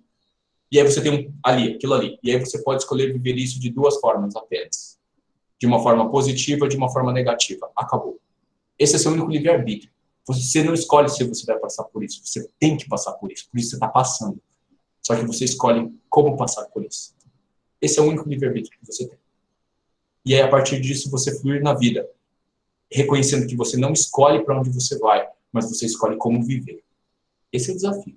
E aí você abre mão de que a mente controla alguma coisa, porque a mente não controla porcaria nenhuma. Fica a dica. Continuando. Onde você gostaria de estar? E aqui nós temos duas possibilidades, como sempre. Lá na praia, tranquilão, tomando uma água de coco. Levantando a mão, garçom, uma água de coco, por favor, geladinha. Sem problemas, sem estresse, numa nice. Ou você gostaria de estar lá no seu escritório, quase matando o seu computador que acabou de rebootar uma digitação que você fez faz 3 horas e você perdeu tudo que você fez. Você fica assim, eu já quase fiz isso uma vez. E aí você escolhe, e obviamente, provavelmente a maioria das pessoas escolheria estar, né, na praia. Agora a gente muda a pergunta. Qual é o melhor ambiente para você evoluir?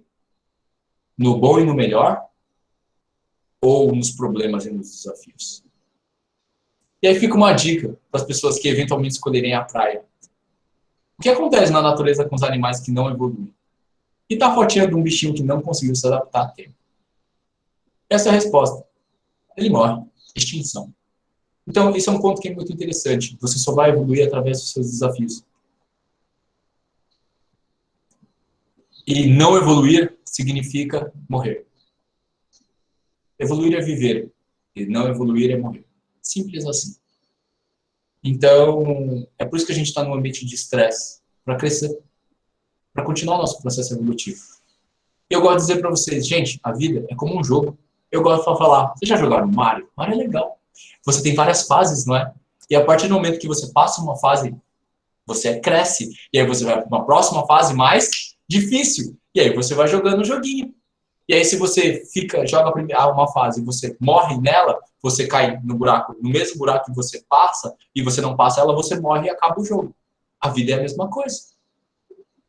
E aí eu falo, enquanto você não passar uma fase, o que acontece? Não passar um desafio, ele volta.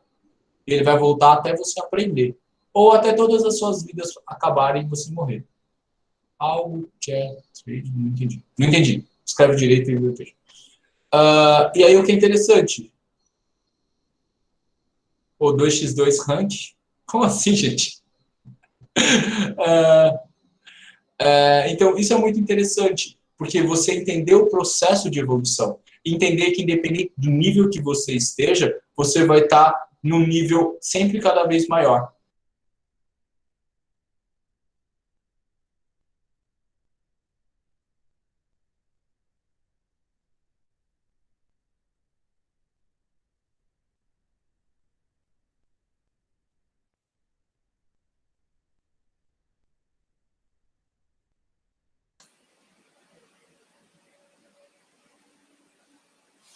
O teu micro. Pronto, voltou? Sim. Fechou agora de novo. Fechou. Tá fechando. Agora. Foi? Tá, então vamos lá. Fechar de novo, eu vou ver aqui.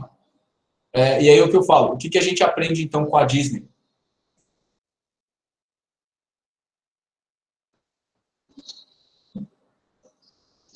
E o que a gente aprende, então? Que eles falam, e eles viveram felizes para sempre.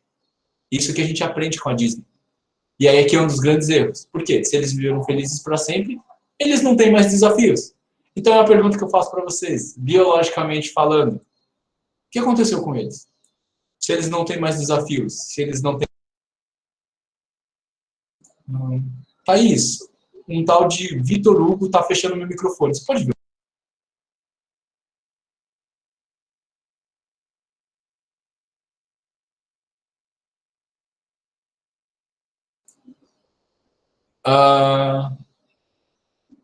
E aí o que a gente fala, então? Sobre qual é o propósito da vida?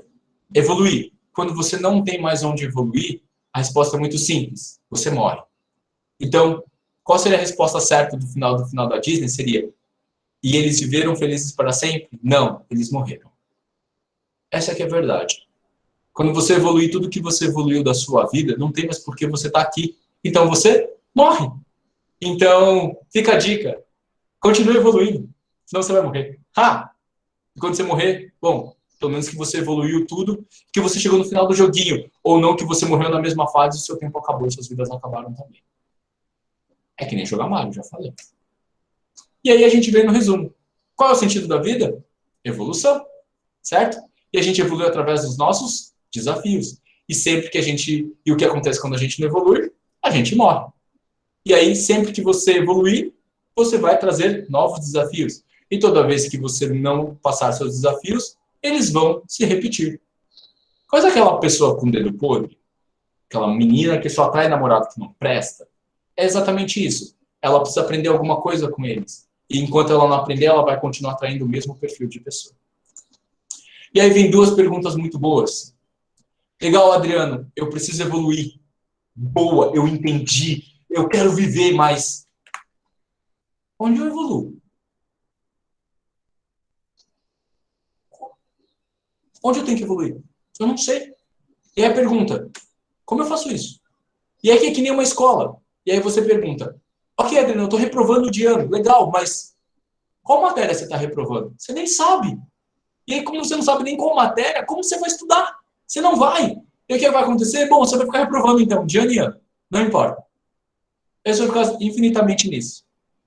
E aí fica a dica. A gente vai receber só uma parte disso. Onde evoluir? Onde está a resposta? E a resposta está em você. Ou no outro, em Yang. Como em você? Através das doenças. As doenças são um aviso para mostrar onde você tem que evoluir. É a sua inteligência inata, é o teu corpo dizendo para você, presta atenção nisso. E no outro, bom, o outro é só o seu espelho. E eu digo para você, se você atrai uma pessoa que você não gosta, é porque você precisa aprender alguma coisa com ela. E aí que eu desafio, quando você fala, pô, Adriano, mas eu não sou igual àquela pessoa. E eu falo, não, você não é. Mas vocês têm ferramentas diferentes. Lembra? Crenças. Mas vocês têm o mesmo sentido biológico, vocês buscam a mesma coisa. Então, quando a gente fala do espelho, não é o que está explícito no espelho, mas é o que está por trás do espelho. Que é o que vocês dois buscam. É por trás da ferramenta. Um exemplo bom, uma pessoa que faz bullying e uma pessoa que sofre bullying. São opostos, certo? Teoricamente. Mas ambos querem a mesma coisa. Serem reconhecidos e serem respeitados. Com ferramentas diferentes. Um ficando quietinho na dele e o outro fazendo bullying com o colega. Perfeito. Esse é o desafio. Esse é o segredo. Boa. Ter a consciência é essencial. Você precisa disso. Só que isso não é tudo. Por quê? Porque ela é só 10%. Então, isso é ressignificação. Então, a gente vai trabalhar isso e vai fazer outras perguntas. E vai continuar respondendo todas elas para vocês. E agora a gente vai para a parte de hipnose. E esse é o conceito que a gente vai trabalhar. Basicamente, como é o sistema emocional, então? Então, o seu consciente é a ponta do iceberg, que fala, eu quero ir para lá. Mas o seu subconsciente, o seu inconsciente, que são os 90%, te jogam para o outro lado. Oferece... Ai, desculpa, eu não li a mensagem inteira. Deixa eu ver se consigo achar. Aí, você consegue ler a mensagem inteira? Aqui, achei. Constelação familiar aborda tudo isso. O que a nova medicina germânica oferece que a constelação não oferece. Então, vamos lá. O ponto em referência é a constelação familiar, ela vai trabalhar dentro do sistema. Então, você vai entrar no campo da pessoa e você vai ver o que o campo dela oferece. E você vai sentir. Perfeito. Às vezes, a percepção não fica clara. E eu já percebi isso em várias constelações, mas muitas vezes ela é alcançada. O grande diferencial para mim é as consciências elas ficam mais claras com a nova medicina germânica porque você vai para o embasamento científico, porque é biológico, entendeu? Porque você vai estudar fisiologia, embriologia, e aí você vai para uma coisa mais concreta nesse sentido. Um grande diferencial eu posso falar para você do curso, ok? A constelação familiar ela trabalha em consciente e em subconsciente. Ela trabalha em dar consciência para a pessoa e mudar os mindset delas, o subconsciente. O sistema emocional dela. Só que ela não trabalha na memória emocional física, porque ela não trabalha no corpo, ela não trabalha no touch. Você vai entender isso quando a gente falar do inconsciente. Para mim, hoje, de todas as técnicas que eu conheço da parte emocional, a constelação familiar é a mais completa como constelação, como técnica única. O escopo dela é bem grande comparado às outras técnicas, entendeu? Porque ela aborda uma parte do consciente, do subconsciente, ela pega um pedacinho do inconsciente. Mas, eu insisto, nenhuma técnica ela é perfeita. Nenhuma. E eu já vi isso, por exemplo, eu fui uma vez num curso, o cara pegou e falou assim, essa técnica resolve todos os seus problemas. Cara, pega e vai embora. É mentira, isso não existe, ok? Mas ela pega um escopo bem legal, a constelação familiar é bem interessante. O que eu gosto de fazer e o que eu quero ensinar para vocês. O que eu faço no meu consultório, ok? Em uma sessão, eu faço o TCC, então a gente levanta todos os pontos e todas as crenças e a gente muda elas, num primeiro momento. Depois, a gente vai para a maca, a gente faz um trabalho de hipnose, um aprofundamento, a gente faz um trabalho corporal, um trabalho em campo eletromagnético e, dentro da hipnose, a gente faz uma constelação familiar. Eu faço assim. Eu vou ensinar vocês a fazerem isso. E outras técnicas mais específicas. Mas o meu trabalho é assim que funciona. Porque eu acredito que isso somado é muito útil. E isso transforma a vida das pessoas.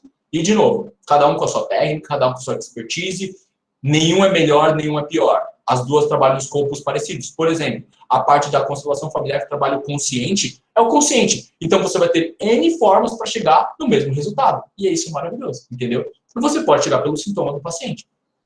E são formas diferentes, entendeu?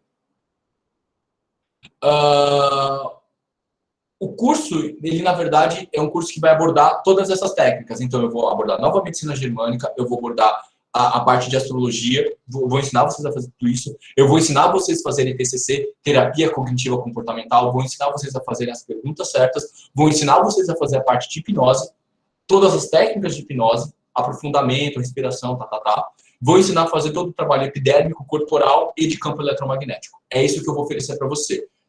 A gente vai explicar tudo isso agora, mas o spoiler é esse, ok? Eu vou explicar tudo, depois se tiver alguma dúvida, você pergunta de novo. Então, basicamente, a ideia aqui, voltando para o slide, é o sistema emocional. Então, a gente vai trabalhar sobre o subconsciente, através de técnicas de hipnose e mudar o mindset da pessoa. O que é legal dentro da hipnose é que, quando você faz o aprofundamento, eu gosto de deixar a pessoa sentadinha no banquinho, que nem numa constelação familiar. Ela não participa ativamente, ela assiste o processo. E aí, num determinado momento, ela entra. Aí o negócio fica interessante. Mas, obviamente, a gente vai ter técnicas para trabalhar e moldar um novo mindset para essa pessoa. E aí, a gente vai separar essa última parte, o trabalho corporal e o trabalho sobre o campo eletromagnético. E aí, o que é interessante aqui? E aí, você olha para o computador. Legal. Aí, a pergunta. Como com você, quando usou o arquétipo, foi... desculpa, eu não li. Deixa eu ler aqui de novo. Aqui. Liz, fiz um atendimento com você e quando você usou os arquétipos foi profundo, só e eu sou consteladora, foi muito transformador, pois traz uma consciência como condutora. Isso que é legal, então, Jardel. Por exemplo, a Liz, eu tive só uma conversa com ela e aí a gente usou a nova medicina germânica para encontrar todas as bases que ela precisava trabalhar. E eu falo assim, a nova medicina germânica, cara, é bala na agulha, é tiro ao alvo e você acerta no ponto. Então, você acertar o ponto certo no trabalho específico que a pessoa precisa fazer, entendeu? E é por isso que a nova medicina é tão legal. Ela é muito específica. E é por isso que eu gosto bastante da nova medicina nesse sentido, tá? Porque, às vezes, para mim, eu sinto que, às vezes, a constelação, ela abre muito. E a nova medicina, não. É específica. E é por isso que eu gosto. Então, assim, voltando para a ideia do computador. Quando você olha para o computador, como faz para você... Liz, obrigado, Liz, por contribuir. E quando você abre o computador, o que você precisa para modificar toda a informação que tem dentro dele? E a resposta é o teclado. E essa é a resposta. E é aqui, para mim, que a constelação familiar não trabalha. Ela não trabalha na epiderme. Ela não trabalha no toque sutil do paciente. Então, ela não conserta o teclado. E imagina assim, você está querendo escrever uma informação, modificar a configuração do seu computador, e você quer escrever uma palavra, tipo texto. Só que o X não funciona. Aí você vai escrever texto e vai aparecer teto. E o seu sistema não vai ser modificado, porque o teclado está quebrado. Ele não está funcionando. Então, talvez a primeira coisa que você precise é consertar o teclado do seu paciente. E a resposta é epidérmico. É a pele. E aí a gente vai, lembra? Yin e Yang, do micro e do macro. A regra é a mesma. Então, a gente vai entender uma célula e um corpo humano. Uma pergunta boa. Qual é a estrutura mais importante da célula e sem essa estrutura a célula instantaneamente morre? Muitas pessoas, quando ouvem essa pergunta, a primeira coisa que elas pensam é o núcleo, o DNA. E a resposta está errada. Exemplo, uma hemácia, ela não tem núcleo, tá? Ela vive 120 dias. Ela não tem núcleo. Aí você fala, pô, Adriano, então o núcleo não é o mais importante? A resposta é não. Qual é a estrutura mais importante de uma célula que, se você destruir, ela morre na hora? E a resposta, a membrana celular, a pele da célula. Se você destrói a membrana da célula, ela instantaneamente morre. E por que a membrana é tão importante? Porque ela mantém a correlação do meio externo com o meio externo. Ela que comunica e troca a informação. E aí a gente fala na embriologia. Qual é o tecido mais importante que se forma? Primeiro é o ectoderma. E o ectoderma vai formar a sua pele e o sistema nervoso. Lembra que eu falei da anêmona, que alguém me tinha perguntado, Adriano, é figurado mesmo ou é real? É real. Isso daqui é a mesma estrutura de uma anêmona, tá, gente? Essa daí, ectoderma fora e endoderma dentro. a pele da anêmona e dentro dela o sistema digestivo. Sim, a gente teve inclusive a forma de uma anêmona num determinado momento do nosso desenvolvimento, da nossa ontogênese. Fica a dica. Sim, anemonazinhas. Ainda bem que a gente não parou lá, né? E aí o que é interessante, a gente pode falar isso, por exemplo, num processo evolutivo emocional. Gente, e aí a gente fala da amamentação. Isso é uma das coisas mais interessantes possíveis de se pensar. E aí eles fizeram estudos e se perguntaram, o que é mais importante no aleitamento materno? O contato da criança com a mãe ou o fato da alimentação? E a resposta, o desenvolvimento psíquico pelo contato físico, através de liberação de ocitocina. O contato da mãe com a criança, não só visual, mas o contato físico, touch, faz o desenvolvimento da criança emocionalmente ser muito melhor. E é por isso que a gente fala que sim, quando a gente fala que todos os problemas emocionais estão à flor da pele, é verdade, em todos os sentidos possíveis, ok? E por final, a gente vai falar sobre o trabalho sobre o campo eletromagnético, e é basicamente o que a gente fala. O tecido, ele tem uma hierarquia, então a gente se forma de uma forma importante. E é por isso que o primeiro tecido, a pele, é o mais importante. E depois você tem todos os outros tecidos formados como menos importantes. E aí a pergunta, o que vem antes da pele? Essa é a dúvida de R$1 milhão. E a resposta é... então, Marta, vou ser muito sincero. Ajuda. Melhor do que nada? Com certeza. Insubstituível? Não. Uma mãe sempre vai ser uma mãe. Acabou. Não discuto. Esse contato é único. Não sei se você é mãe, mas enfim. Eu falo isso como futuro pai, possivelmente, se Deus quiser. A relação de uma mãe com filho é única. Isso não discuto. Eu não discuto. Eu aceito. E é único. De fato, é único mesmo. É uma condição física. É um cordão umbilical, pô. Claro que você consegue suprir grande parte disso, mas e a gente fala até em constelação familiar, cada um tem o seu lugar. A mãe sempre vai ter o lugar da mãe.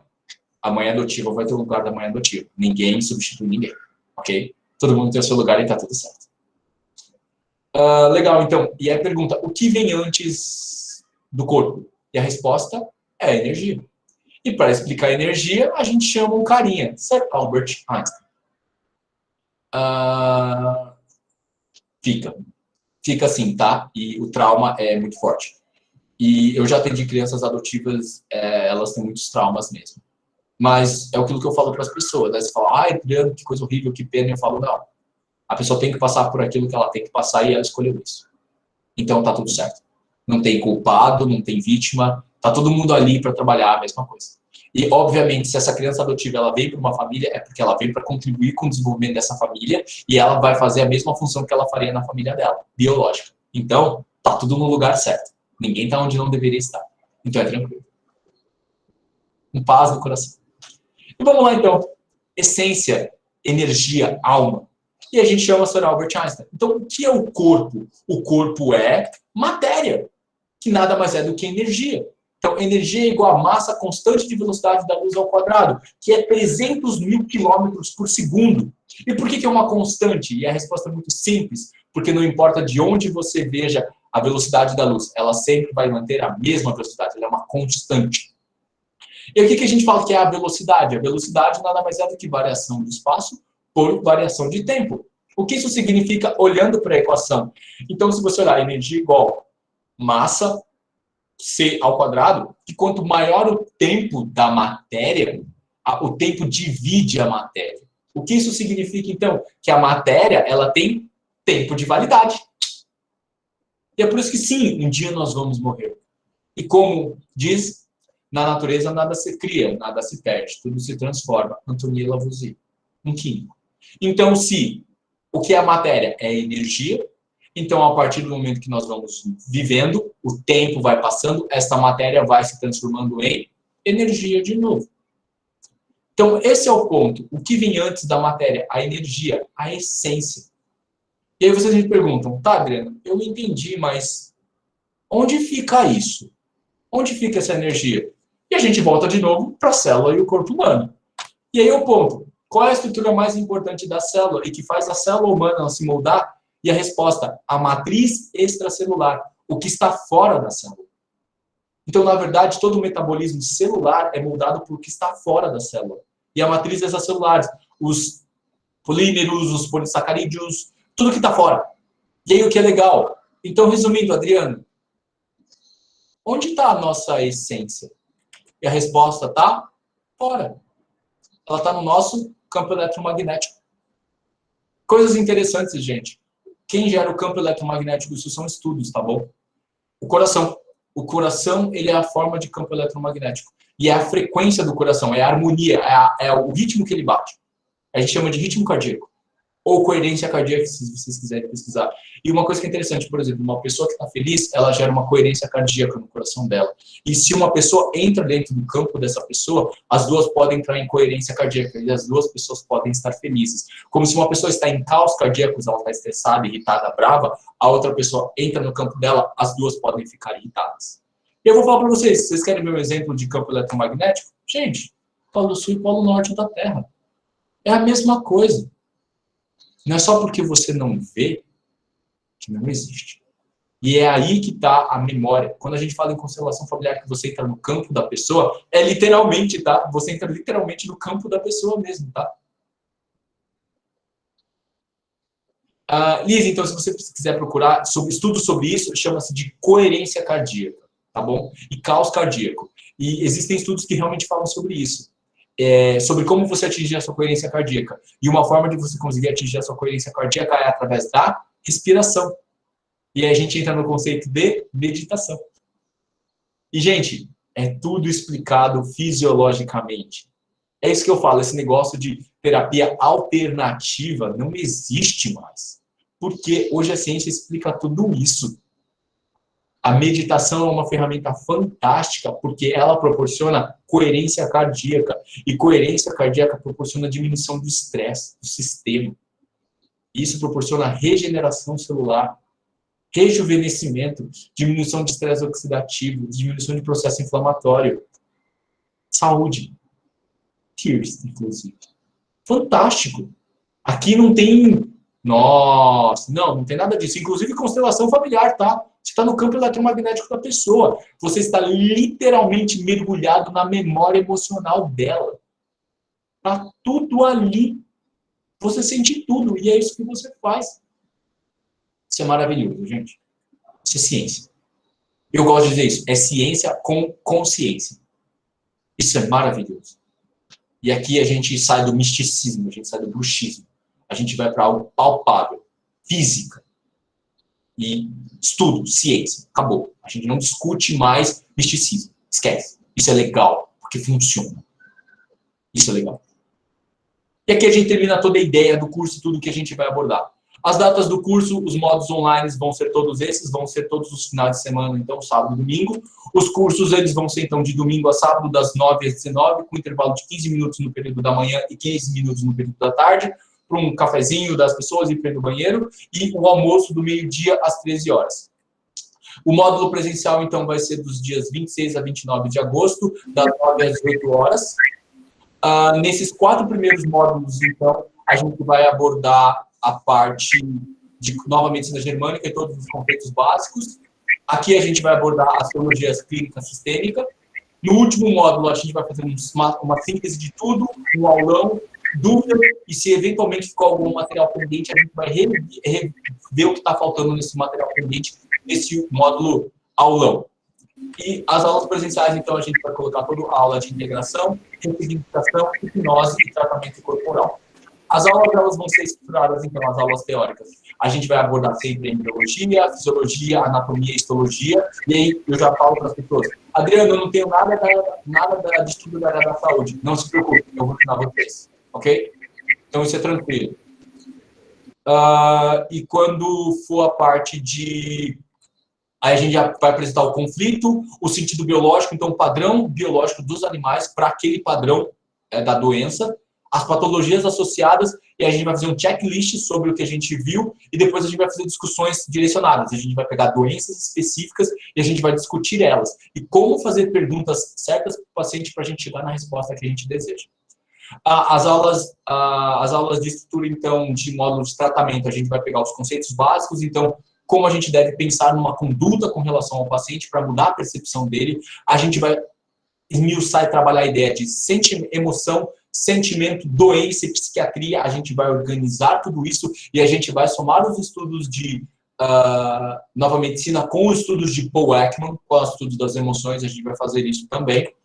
As abordagens sobre TCC, terapia cognitiva comportamental. A gente vai abordar essas perguntas: quem sou eu? Qual o propósito da vida? Como realizar as mudanças de forma prática? E aqui eu vou abrir um pouquinho e a gente vai apresentar alguns conceitos básicos de desenho humano, ok? Bem básicos, mas que são bem funcionais. São práticos e específicos, são bem legais.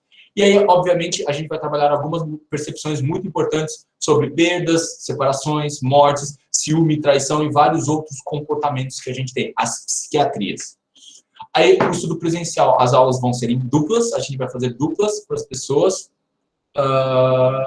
Eliane, então, não vai ser uma abordagem específica, mas a gente pode tocar alguns assuntos. A gente vai trabalhar muito a ideia de símbolo, e sonhos são símbolos, ok? A abordagem sobre o subconsciente, então, eu vou ensinar para vocês como fazer uma hipnose, um aprofundamento, e como a gente vai usar essas hipnoses, ok? E aí eu vou ensinar qual o processo. Tem algumas hipnoses, ela tem passos, e eu vou ensinar para vocês alguns passos, principalmente a memória ocular, e ela é muito útil. Como assim, duplas? A gente vai pegar as pessoas que fizeram o curso, aí a gente vai juntar elas numa sala, aí a gente vai fazer um social primeiro, eu vou ver, a gente vai abrir uma constelação, a gente vai sentir o campo, vocês vão fazer duplas. E aí vocês vão se auto-atender. Sim, vocês vão fazer um no outro com a minha supervisão, a supervisão da Thaís, a supervisão da Elaine, para todo mundo fazer com paz no coração, para sentir e fazer, para ter a prática de fazer e da prática de como sentir. É algo surreal. Todos os módulos práticos são surreais. E é bem divertido, eu particularmente gosto. E aí a gente vai fazer uma abordagem sobre o inconsciente. Então, o toque, a gente vai ensinar vocês a fazer o trabalho corporal, a gente vai ensinar vocês a corrigir o teclado dos seus pacientes, uma introdução sobre o trabalho sobre os chakras e um trabalho sobre a memória transgeracional, a memória física gravada das gerações passadas no seu corpício. Sim, essa é a limitação da nova medicina, entende? Da constelação familiar. Ela não trabalha sobre a memória física, ela não conserta o teclado. E esse é o ponto. A abordagem sobre essencial, então, a gente vai falar sobre o campo eletromagnético, aqui a gente vai falar sobre essência, alma, e por final a gente vai falar sobre o controle do paciente pós-sessão. Ok? Gente, muitíssimo obrigado. As datas, mais uma vez, estão aqui. A Thaís e a Elaine como coordenadora. O curso presencial a gente ainda não definiu o lugar, mas vai ser em algum lugar em Canela, em Gramado. E aí, é isso que eu posso dizer para vocês. Desculpa eu ter me alongado. Então, gente, a palestra, né? Deixa a telinha ali para nós das datas. Desculpa, eu vou voltar. Não, só para a gente elucidar. Então, gente, essa aula master, né? Algumas pessoas aqui estão me perguntando. Esse já não é o curso, tá, gente? Isso é uma aula para divulgação do curso que inicia em março, tá? Então, serão, desculpa, 6 módulos online, como vocês estão vendo aqui, tá? Que a ideia inicial era ser toda presencial, só que daí, por conta de todo o contexto, o Adriano topou em fazer a parte teórica, né, online, mas ele não abre mão do módulo presencial. E, claro, a gente colocou a data aqui em agosto. A gente espera, sim, que até lá todas as coisas estejam já mais ou menos encaminhadas, né, para que ele ocorra. Mas, claro que a gente vai estar observando tudo, a viabilidade, tá? Ninguém vai perder, quem se inscrever, ninguém vai perder o seu dinheiro. A gente só vai trabalhando conforme a alteração e permissão de segurança das datas e dos locais. Adriano, tá. Então, Adriano depois, ele até pode responder algumas perguntas se vocês estiverem aqui, mas só para elucidar. O módulo presencial vai ser num hotel em Gramado ou Canela, a gente ainda está vendo questão de disponibilidade, né, por conta de tudo isso, mas vai ser na Serra Gaúcha, então já se programem quem quiser vir participar. Caso não seja em agosto, vai ser numa data de 4 dias, tá? De quinta a domingo, por conta da carga horária, tá? Quem quiser se inscrever, hoje, gente, é o último dia do segundo lote para quem tem interesse em estar se inscrevendo hoje, tá? Eu mantenho para vocês, para quem estiver aqui agora, online, nesse momento. o valor, né, do segundo lote. Entre em contato comigo, tá? Me chamem no WhatsApp, tem ali meus telefones que o Adriano colocou, tá? Qualquer dúvida, eu, a Elaine ou o Adriano estamos à disposição para qualquer tipo de informação que vocês queiram saber sobre o curso, tá ok? Eu agradeço muito quem esteve até agora com a gente, porque estava programado para ser 11h30, domingão, mas a gente sabe que, né, o pessoal almoça mais tarde, enfim. Mas é isso, tá, gente? Eu agradeço demais. Adriano, obrigada pela tua disponibilidade. Não só vocês, mas a presença de todos. E a atenção, obviamente. E sim, e como ele falou, e eu também faço uso dessas palavras, transmitam o conhecimento, passem adiante esse conhecimento, tá? Sim. Então, eu ainda vou ver o que eu vou disponibilizar essa aula, porque a ideia é que a aula, quem viu, viu, quem não viu, perdeu, né? Mas eu vou ver como é que a gente pode estar fazendo para, de repente, estar editando e colocando algumas partes, né, para a galera. Mas a gente vai ver. E ainda vai ter, já vou lançar um spoiler de primeira mão aqui para quem está aqui, tá? Para quem ainda tiver alguma dúvida para estar com a gente nesse curso, o primeiro dia do curso, no dia 27 de março, tá? No período da manhã, as aulas vão estar começando, a gente vai fazer a primeira aula inaugural aberta, tá? Então, para quem ainda tem alguma dúvida, Thaís, não sei, vai estar podendo participar desse primeiro momento da aula, no dia 27 de março, conosco, aberto, que daí depois a gente vai mudar o link e a pessoa tem a possibilidade de estar entrando no curso naquele dia, tá? Então é isso, gente. Beijo, gratidão a todos vocês e até. Quem quiser me chama no WhatsApp. Beijo! Obrigado, gente, mais uma vez pela atenção. Um ótimo final de semana. Obrigado, Thaís. Tchau, tchau. Obrigado. Interromper aqui.